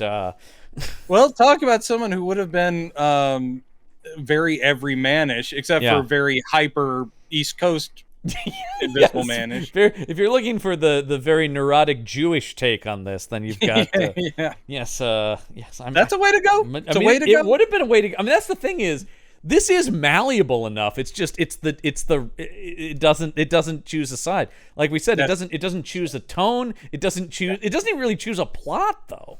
Like you said, it really just kind of this movie's always about to get started. We're still waiting, movie. It's still, come on now, film. Okay, I will say this because let's talk about that stock market revenge. Oh, sorry, yeah. I think we skipped over it. Yeah, because this was attached to the scene in Sam Neill's office. Yeah, I will do this. I mean, we have already admitted the man's the best thing in the movie, and it's young Sam Neill, and he's hungry. Oh, this is the Sam Neill where you go like, you could have been Bond, sir. I've seen the I've seen the audition. It's on one of the Blu-rays, and I go, ooh, yeah, you can watch it because they have a thing where they show. Everybody who plays Bond auditions with the same scene as from Russia with Love. It's a scene from Russia with Love, and so they do one. I think it's on the Living Daylights Blu-ray because it's about when they picked Dalton. But Sam Neill screen tested for that, and I love Dalton. I think they made a fine choice there. But I am going like, God, Neill would have like mid-'80s. Sam Neill is Bond. Yeah, and he is good. He's a lot better than you also see James Brolin take a crack at it in that thing, and you go, yeah. And I love Brolin, but no. But I was just gonna say, Sam Neill. The whole thing is to escape the office. Nick takes Sam Neill's character's name, I don't even remember, takes him hostage with his own gun. Yep. And is like, "Don't come after me, or I'll blow his brains out." Yeah. And so for a little bit of it, we're seeing a practical effect of the gun glued to Oh, the side of Sam I think I Neill's know what you're head going to talk about. And it's while Sam he Neill. does the physical Genius. of being like held by Dude, somebody. Sam Neill's and- doing better physical work than Chevy in this movie. Well, for this scene particularly, I was like, and I was just so impressed. I was like, dude, that's great, because that's some serious. I'm sure he studied. That was mime shit, because that was really impressive. I was like, good on you, dude. That is nice. Sam Neill, So- man. Sam Neill, MVP across the board in this thing. And just treasure. He's a guy who, he'll make me watch stuff. Like, I'll be like, I don't know about this. Well, Sam Neill's in it. Yeah, He'll and be you've good. watched a lot of shit because of that. He has done some stuff. But I will say, quickly Down Under, and then leave it at that. Oh, he's That's not, that's a fine movie for two people. it is. He's not in that movie, but, you know, that's... Oh wait, I thought he was. No, wait, it's- isn't he? It's Rickman. It's Rickman. You're right. Rickman's Shit. the bad wait, guy in but Quigley. didn't he do an Australian outback like western? Which one am I thinking of? That's gonna take... Yeah, that's gonna take me a second here, but... No, Oh, don't worry it's about it. Rickman. But yeah, it's I probably mixed also... them up. I love Quigley Down Under. In fact, that's another one I just watched recently again. God damn, that's a good movie. That's It really is. That's and got to be the that's best such an unlikely cinematic. one. That's got to be the best like movie role of Selleck, Yeah, absolutely. unquestionably. That was a real good use of him. Now I'm Man, you know, I'm really upset now because Rickman's amazing too, and how could I have done that? both great. You know. Oh, absolutely. Yeah, I'm just looking at Sam Neill's career. Sam Neill often is not well served by movies. Is I think the No. problem, because I'm going like, oh yeah, you're like Kirsten Dunst is Kirsten Dunst, Jesus, overbearing dad in Wimbledon. You know. Oh, right. Yeah, you're going like that's that's not a good use of him at all. We just know he's great. We The love end. him. We love the man. We love you, All Sam right, Neill. So we love you, Sam Neill. So Daryl Hannah is okay with him being invisible, wants to help. And this he's gets like, back to no, the stock the market government's plan. after me. But she's What? going to help him with the stock market plan that the movie then just kind of drops. It really does. He's like, I'm going to get revenge through the stock market, and you'll be my go-between. And she's like, okay. And again, that just goes nowhere. And she's like, you can have a normal life. Don't worry. And he's like, I can't. I'm invisible. And she goes, I'm going to put some makeup on your face, and we'll do a early CG effect, which is pretty good. It actually holds it holds up better than you'd expect. Yeah, it actually is them updating. Is it Invisible Agent that had the same thing with the cold cream? I think so. It's not Invisible I think so. Woman. That one is definitely not it. But No. Invisible Agent, I think, had him doing Yeah. similar with like, they can see me if I do cold cream on my face, except for my eyes and teeth. Right. And that's So where they they go can with see this, it. because they're going to go out to dinner with this. Yeah, and now you're he can going to kinda- dress him up like he's just some poor... Here's my question though, and this is another one that's a comedy bit. Is he's got the goggles on at the restaurant because the guy looks at him funny. I go, why couldn't he just have regular sunglasses on? Why does it have to be the goggles? Well, because the wraparound. Because What's if you look in through the side of the sunglasses, you'd see there's no eye. Yeah, but who's looking at him sideways like that? Someone coming up behind, like a waiter. I They guess. thought it out. You got to have the wraparounds. You got to have. But it feels like it's just here for the maitre d' to go. Well, the fact that he's wearing, ski clothes and a big toque and all this stuff. Well, it's that's like, another one too. Why does it have to be ski clothes? Why does it have to? Why does it have to be? A yeah, it could have silly just been outfit he's in? clothes, but he would still need a scarf or something. I don't know. Yeah, it just They're trying to cover up any possible It's place. it's a comedy beat though. Of people going Yep. like, "Whoa, what is he wearing?" Yep. My, and oh my. he's there at a restaurant, and he But it has only eats food. soup. Yeah, and she's like going, see, it worked just fine. And he eats something, and then he wipes at his mouth. Also- Of course, that wipes away some of the makeup. Oh, Chevy! That was me watching it yesterday. No, Chevy! No, I Can't heard you you, and you see? live nowhere near me. You heard me across town. Yeah. Oh, Chevy! It's like he must have gotten that part in the restaurant. No, that was actually me watching 3 episodes of the Chevy Chase show on YouTube going, oh no, Chevy. Again, you lay that at your own damn feet. And you know what's funny about that? Do you remember the mime bit he does in that show where he paints his face up white and he's against a black background and he's lip syncing to an old song? And he does this in several episodes. So you talk about, it's weird. I remember It's the weird first bed. episode. That's the only one I watched. It's- And there he was does- the he does it- basketball hoop on stage. And Yeah, which is so awkward because he comes out like he's going to sink a shot and then he misses. Yep. And then he throws it up and he misses again. And then he Yep. throws it up and then they cut to a close-up of a ball going into a hoop. Yep. Awful. And like right there you go, well, that's the whole show. They've just summed up the whole show in one moment. He's off to a roaring start. You're like, that's it. What a stupid idea that you would have something that could go wrong like that. Anyone should have seen that was a bad You idea. were asking for it, Why else- Chase. That basketball player sticks around, too. They go, and our resident basketball player. What? There's just a guy playing basketball in the corner? Weird. That's not TV, you guys. I don't know what you're doing. Well, that was him saying, doesn't Letterman do some weird stuff? And he... Well, we have some weird stuff. Yeah. Oh. How about a guy playing basketball biggest- while we're doing I will say, that's interview? the biggest thing I saw, is this is Chevy doing a Letterman impression. He's trying really hard. He's really trying, because Letterman's got that... But Letterman can do that thing where it's like, I'm kind of outside of this thing, but that's calculated. Letterman did work his ass off to seem that detached. Yeah. Yeah. Chevy didn't figure that out. He didn't Chevy- figure out the Chevy work part. He never did the work. I think that's the whole thing. He's a guy Chevy who never did the work. He's coasted his whole life And- because of all of his benefits. if he got the right vehicle, that coasting could work. Here, this movie is really exposing where that coasting doesn't, because here he's doing something very, number one, different, and two, very technically tough. Yep. And he's working. But he's going to show up late. He's going to wipe the makeup off. He's going to be an asshole. Dude, I mean, here, because you read that thing about where Carpenter snapped a clipboard in half over his knee because Chevy was wiping off makeup that was now going to cost them hours. Dude, I would have been at his fucking throat, man. I mean, because that is so selfish. That is so. That's the whole thing. I don't even fucking That's the whole care that thing. I'm going to That's cost why all these other people all this time. To me, it's a mystery. If this was something he had taken that was handed to him, that was like, okay, the studio wants you to do this. He's not interested. He's like, all right. And you expect someone to phone it in. This is something he shepherded. It was his original. He is the one who got the rights to the book. He took it studio to studio. He swapped out writers and directors. He is the motivating factor behind this movie. And yet he then sabotages it by just not doing the work and ruining shit and being an asshole.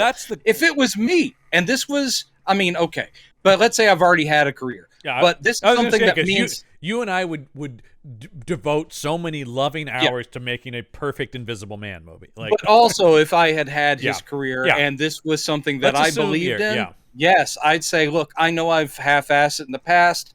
I'm gonna.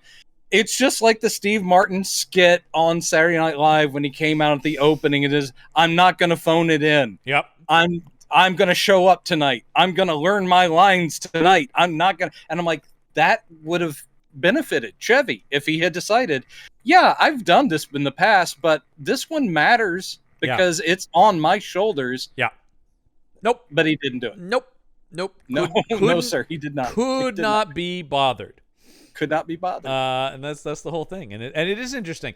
And I do like the story about when Ivan Reitman was there and he went to Warner Bros. He goes, hey, it's me or Chevy. And they go, it's Chevy.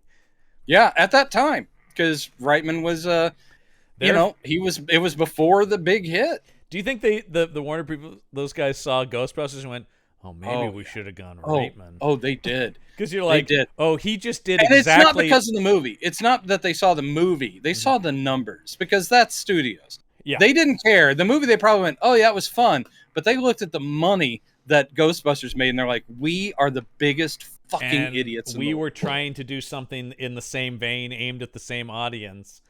Uh-oh, maybe Ivan Reitman did know what he was talking about. I mean, anyway, just a perfect movie. Ghostbusters is a classic film. It's in my top 20 Yeah, I think that's Very nearly in my top 10. it's definitely in my top 10. That is a masterpiece I have seen so many times. Oh yeah. So So let's see. anyway, she agrees to help him out, and he says they're after me. And then the movie is just them running from the guys, and Sam Neill going, "We're gonna get him." Yeah. And Chevy does go after one of the doctors at the institute because he wants to talk to him. And they just kill that guy. They just kill that guy. Yeah, essentially, it's like he gets 2 seconds with him in a park saying, "I'm invisible because of the experiment," and the guy's like, "Oh my God, we need to help you," and then the CIA's there, and they trank the doctor, and Chevy gets away. Then the doctor's taken to a place, and he's like, "Listen, I know I'm a witness to this stuff, and but you guys need me around." And then later in the movie, we see that he was offed, that the professor was off. He dies off screen, which is great. Off screen, Yeah. and you're like, well, okay, that's pretty miserable. The movie does have a body count of innocent people. There's one. So then But anyway, Chevy gets away. Jeffrey and Daryl Hannah go to a train station because they're going to run away to Mexico. Yep. That's the initial plan. Yeah, she bought a ticket. See? Mm-hmm. Yeah, a ticket because he's invisible. And then while they're out in front of the train station saying lovey things, and he's being sad again, the rain falls down, and suddenly she develops Daredevil's powers. And I did think about Daredevil during this. well, this is one of the earliest attempts at this kind of a visual, and ILM. I mean, this is great. They go extensively in the documentary to how they did this, where they were shooting against a blue screen. Chevy was painted completely black, and then they put they painted the gloss on to make it look like water, and then they take that out. And all I could think about, because there's just an effects guy talking, but they do have some on-set footage with no sound. But all I can think is Chevy was just bitching about being painted. No doubt. Yeah. Oh, absolutely. But it's like, the whole don't thing make is an that Invisible Man movie, asshole. he is visible in the rain-ish. Like, she can see the outline of him when the rain falls on him. She goes, "It's beautiful." And it is exactly the scene that we will see in Daredevil with our good friend Ben Affleck and screen's best Elektra, Jennifer Garner. So anyway, it's a pretty good effect. They get on the train. They're thinking they're like, "We got away." But oh no, Sam Neill also on train. Sam Neill showed a picture of Daryl Hannah to like a guy at the train station. He's like, "Yep, she got on."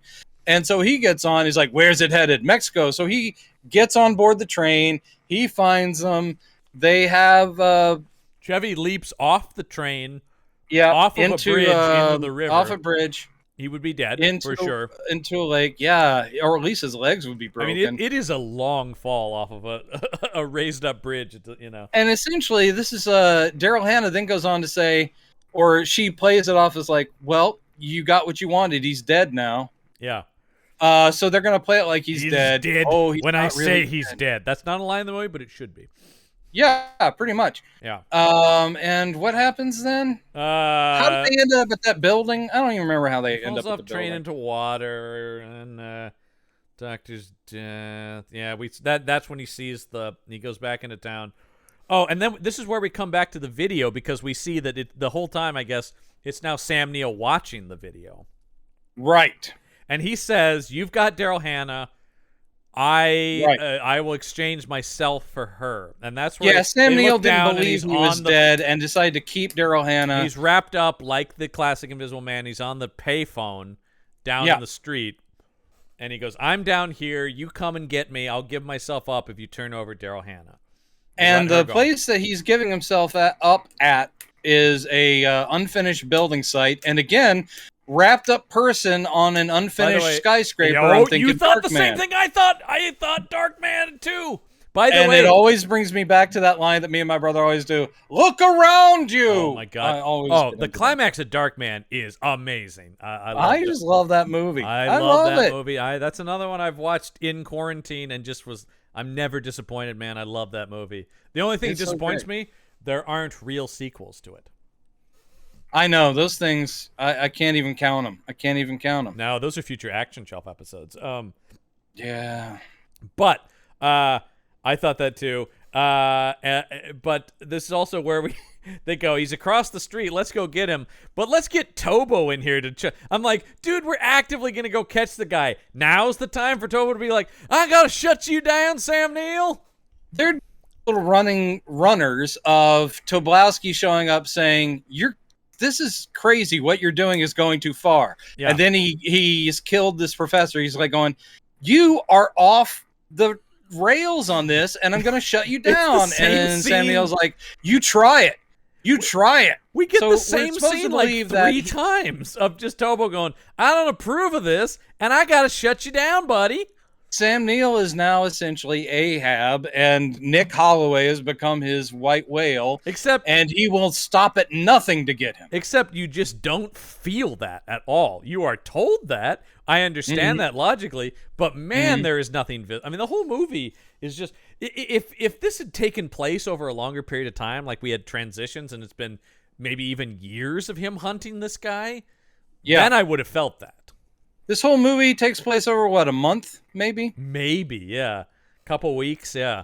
It's something like that. And you just go, like, it's never, it never feels this, like, my God, Sam Neill is obsessed. And you're killing people. He needed to be more murderous, I think. He does, oh, man, do I have it here? Because he does have a killer threat to Tobo in this scene. Yes, he's something like, he's going to I think I might have it here. By the way, his character's name is David Jenkins, as if you could... Yes. Yeah, okay, here he goes. He says, when he threatens to shut him down, he says, perhaps a small reminder of the state of things is in order. I'm the one who kills people, Warren, not you. And if you screw with me, I will cut off your testicles, I will lightly fry them, and Morrissey here will have them for lunch. You know what it needed there? That's good stuff, though. Oh, absolutely. Now, I will say that they should have maybe, and again, if you picked a lane and decided there would be comic beats, because when he does that line, it is a great threat, but the throwing in of the underling will be the guy to eat him. Yeah. The guy who's standing right there, that guy is he's still gearing up. He's got his rifle and he just, whatever. And I'm like, yeah, a comedy beat would have that guy going, wait, me? Yeah. Wait, why do I have to eat? Huh? You know, you could do that for funny. There's nothing there. Instead, the guy's like, yeah. Yeah, but if he had just been like, what? Yeah. Like, finish the scene with that threat and then just have the guy go, wait, what'd he say? You said I was going to eat that guy's balls? What? Huh? Oh. You talking about, what's wrong with you? You talking about me, sir? Yeah, it's like, that's kind of fucked up, man. I'm not much of a ball eater. I'm a vegan, sir. I'm a vegan, sir. Yeah. So, no, there's nothing there. All right, so this is the big climax. They're in the... Well, Chevy's disguised as a Middle Eastern cabbie. I'm laughing already. I'm laughing my ass off. We're not there yet. No, we're going to grab who we think is Chevy, but it's really Michael first, McKean. First. What are you trying to get to? I know you keep jumping, but you're jumping over Sam Neill's death. So anyway, they're up on the unfinished skyscraper. None of that has happened yet. Yes. No. I have the notes, man. They're going to find out it's McKean. Then he's going to try to escape as the Middle Eastern cabbie. Then they're going to chase him some more, and then we're going to get him so the place they meet isn't the unfinished skyscraper. No. Sorry, you're right. Sorry. Yeah, it's because they're going to grab him. Daryl Hannah is put in a cab, but it's not Chevy. It's McKean. Chevy's one thing the that cab doesn't driver. work with that plan, by the way, I mean, it's, Nick's being clever, but you're like, wait a minute. Why did he... It's a big leap to think that they would have... Well, we've got him, so let's let Daryl Hannah get in a cab. Yeah. How did he know that was going to happen at all? I had the same thought. I'm like, boy, they really lucked out on that, man. Yeah, but anyway, the wrapped up guy looks like the Invisible Man on the street corner. They tackle him. Oh, it's Michael McKean who's doing it for his buddy Nick. Doesn't even know why. I think we all saw that coming. We all did. And then Daryl Hannah's in the back of the cab, and Nick's like, hey, it's me. I'm just doing horrible brown face. And she's like, oh, I'm so happy to see you. This I'm actually thrilled Chevy's not in a more joking mood to do an accent. Oh, no, it would have been horrible. Chevy never really did accents. Even his Fletch disguises were mostly like wigs, not voices. No, he did. He did like with the big teeth. He's like, he's doing But a that's- voice, it's and just- he did it's do a just the terrible teeth. Asian voice. Let's not forget. Oh, well, It may yeah. have been in the second one, but he did one that was It's- like, oh, it's- and I'm like, no, oh no, it's in the second one because I've seen the first one way more times and I don't remember that. It's definitely in Fletch Lives. And he also does the basketball player in Fletch, so he's got full blackface on. Well, that's the thing where he's like 6'8", 7'1" with the fro or something like that. Yeah. That's funny. I mean, that movie is hilarious, but It's almost what you want out of a Fletch movie. Only it needed more Fletch. Fingers as crossed. in closer to the book.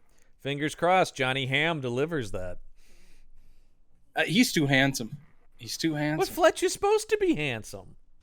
Fletch is supposed to be kind of hangdog handsome, Yeah. which actually is why Chevy worked better. It's like, yeah, kind of California hangdog handsome. But I think personality-wise, he could play book Fletch. John better than Hamm's Chevy. brilliant and will be great. Yeah, He'll be great. I can't and I'll wait love for it. that. Yeah, that will be long out probably by the time you hear this, but it's coming out soon.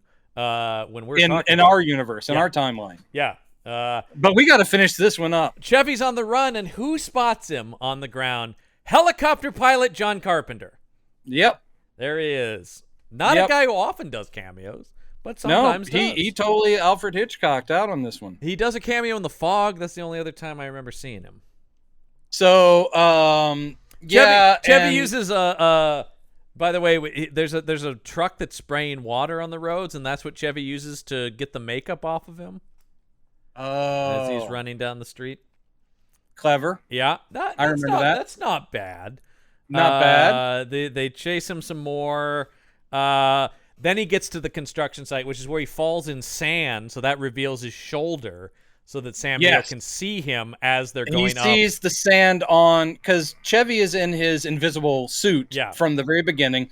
But when he falls in the sand, it makes like a visible shoulder. Yeah. And so Sam Neill follows that up the building. Yeah, I'm sorry, I did get it totally out of sequence, but it's just the two of them up there. But this is what I'm talking about, where this movie fails as an action movie. How do they get up the scaffolding?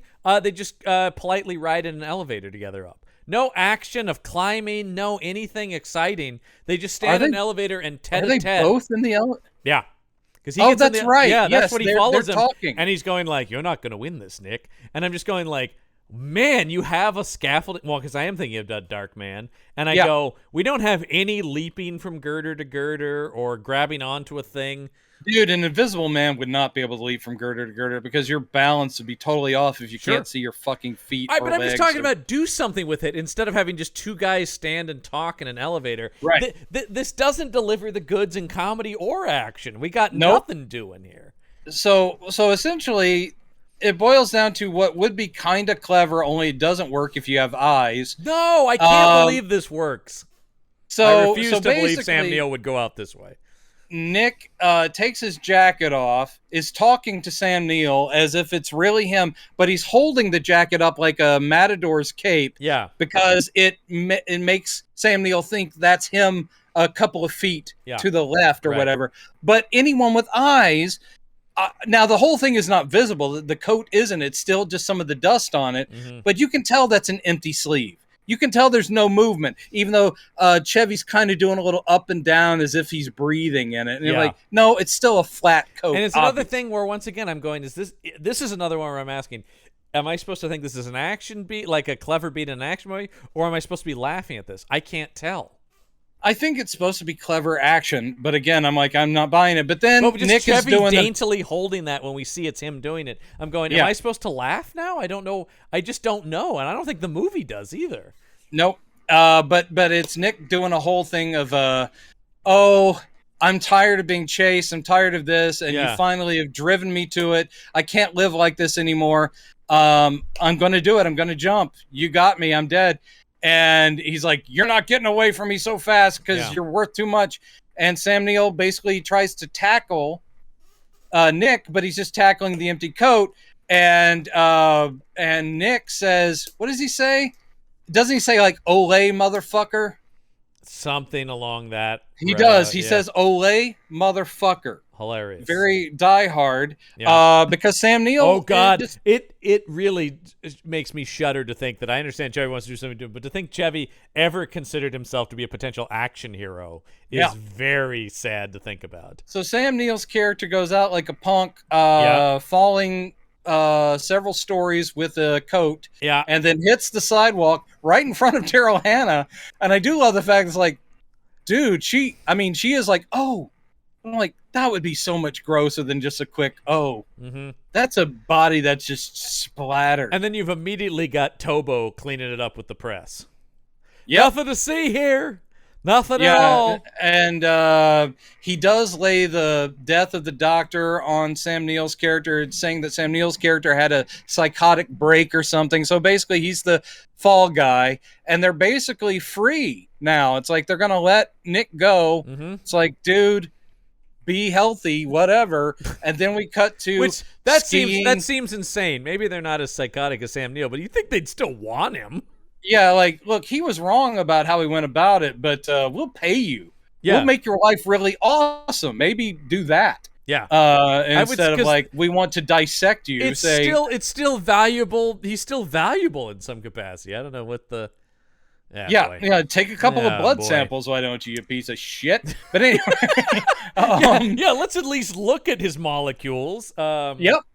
Anyway, it does cut to happy ending with because they had mentioned Chevy. Where do you want to live? And he goes, oh, maybe Aspen or someplace or Sweden or where I can ski. Chevy skiing. Oh, I'm laughing my ass off here.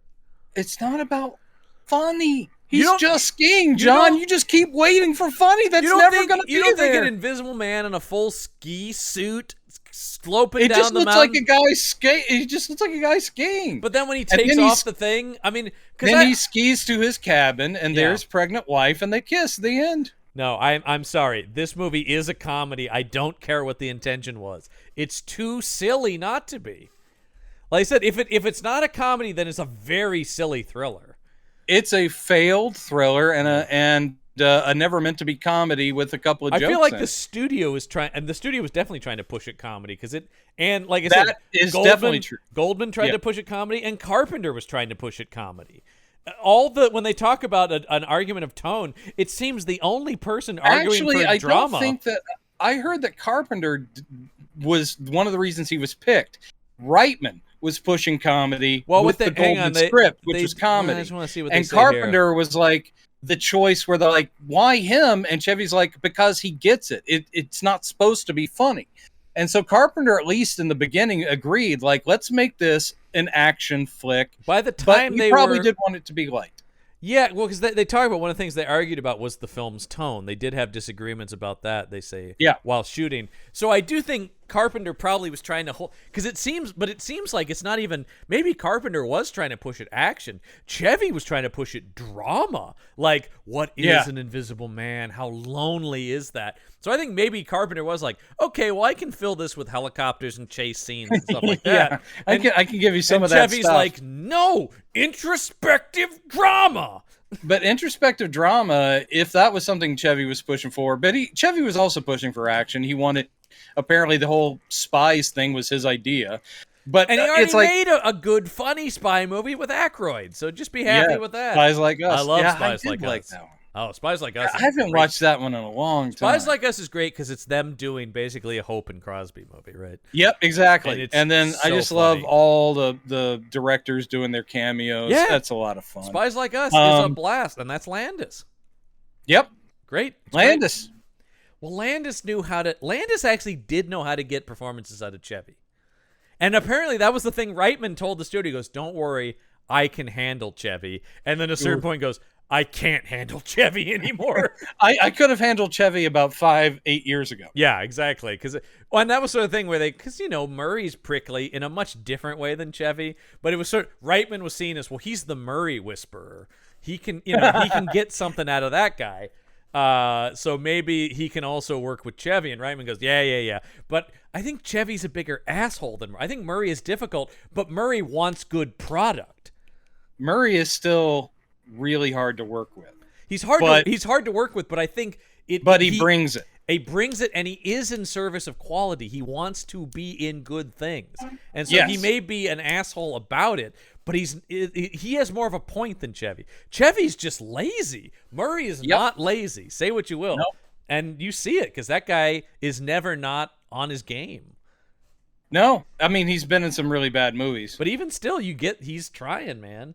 Yeah. Because he doesn't. And I love his big stab at, and I'm sure that Chevy had a lot of, speaking of Schadenfreude, I'm sure that, Razor's Edge. Yeah, Razor's Edge. I can only imagine that Chevy laughed and laughed his ass Razor's off. Edge is boring. It is. Yeah. It's boring. It was a bad movie. Sorry, everybody. But it is interesting that if Chevy wanted to head down a dramatic path, he never again even comes close to trying to take that step. Nope. It's like, and we're going like, if this movie is your step into drama, boy, that is not a very big step into drama, is it? No. And God. it is just, he's still just Chevying around this movie a little He's bit. just Chevying around this movie. It's not good. It's not good. It is not good, and people expected us, of course, to speak for near 3 hours about it. So, but I will say this. yeah.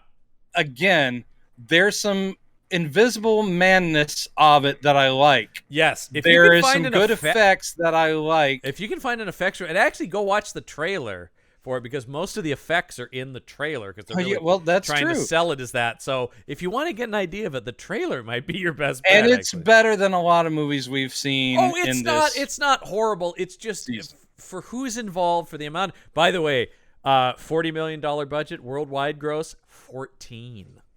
I know. Jesus I know. Christ. I know. I love the way it was started off. I think number 1. It did. Yeah. Its first weekend. Talk about a word of mouth drop off on that thing. Yeah, Holy shit! Good God, everybody, because I would have been one of those people who's like, Run for the hills. Yeah, this thing is, and the reviews were terrible. It's got like a 24% on Rotten Tomatoes. Yeah, apparently people didn't like it. The best review was Ebert at 2.5 stars. That's the best anyone gave it. Yike. Yeah, so terrible. Well, we just talked about John Landis quite a bit, and we're going to be talking about John Landis quite a bit next week because we're watching a John Landis movie and another misfire, though I think a more interesting misfire, and that is John Landis's Innocent Blood.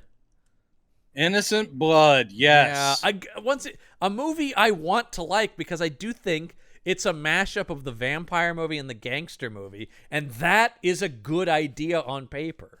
Yeah, it's a good concept. Yeah. We run into this a lot, unfortunately, and it is our brains, both of us being writers, we sit there going, dude, do the remake right now, but get smarter people or just work this out better on, and because it could almost work. I remember, yeah, once again, like... I haven't watched this since I saw it in the theater. I haven't seen it in a long time years either. And years. A long time. Good cast, great director. I mean, I love Landis. He's a big hero of mine. But yeah, and seems like he could be a guy who could pull off a gangster vampire movie. On paper, he is the right director for that. Yep. But yeah, I remember it not quite working, but being once again good in concept. So we shall watch it next week. Innocent. We have no choice. You do. We have to. I don't think, in my memory, this isn't terrible. It just doesn't come together. No, again, everything speaking relatively, this is nowhere near like the kind of shit we have to deal with sometimes. No, because we're still, and this is, by the way, also 92 Warner Brothers. So Jesus Christ, Warner Brothers, you put out 2 monster movies that year that bombed. Yeah, that's a rough. Learn a lesson. It's a rough year for them, because I will say this one didn't lose quite as much money because it didn't cost as much, but still was a big disaster. Yep. Misfire after misfire. Yeah. Although, once again, I understand why you would greenlight this. This makes more sense than the Chevy Chase Invisible Man movie. And we get to at least talk about... at the time, again, that man was supposedly... He was on shaky ground, but he had proven before. Yeah. So they're, of course, just... And they're crossing their finger. Especially in the horror genre and the combining of the horror with the comedy. There's no question that what is he coming off of at this point? Oh God, he's coming off of Oscar. Okay. Oh, I saw Oscar in the theater. Oh boy. Boy, Oh, a man. low point for two of my favorite people, him and Stallone. Good Lord. Stallone, again, talk about someone who was trying Yeah. so hard. Like, oh, people are going to love me in a wacky comedy. And he is, God, you can feel him trying to be affable. And he, Oh, man, it's Flop Sweat City. yeah, it's just, it's just an ill fit. It's like you're in the wrong fitting suit, man. That's not your size, Yep. buddy. And I love, and Stallone can be funny, but in Stallone movies. Yep. So Innocent Blood next week, and we get to talk about my boy LaPaglia, who I love. Another Aussie. Your boy. I keep forgetting that you actually own him. Right. I Sorry. do- Yeah. I was a big Without a Trace fan. Without a Trace. Yeah. Good stuff.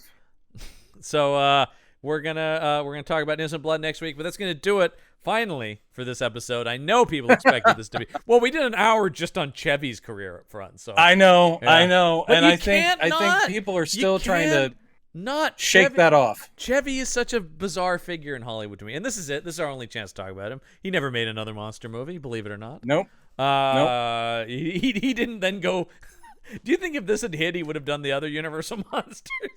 Chevy Chase is Frankenstein. But I guarantee you there would have been sequels to this. There would have been sequels, and there would have been another Chevy action vehicle Yeah. that would have been atrocious. Yes. So, because he's not that guy. I mean, Fletch is as close as I want to get to him being an action hero. Right. All right. Then that's going to do it for this week's episode of Campbell and Jones Meet the Monsters. I'm John Campbell. I'm Brendan Jones. And remember, there are such things as monsters. So you just hate Chevy, right? I mean, you just hate him. Like, if he walked up to you on the street, you would punch him in the balls. I'd have to punch him in the balls. He's too tall to hit in the face.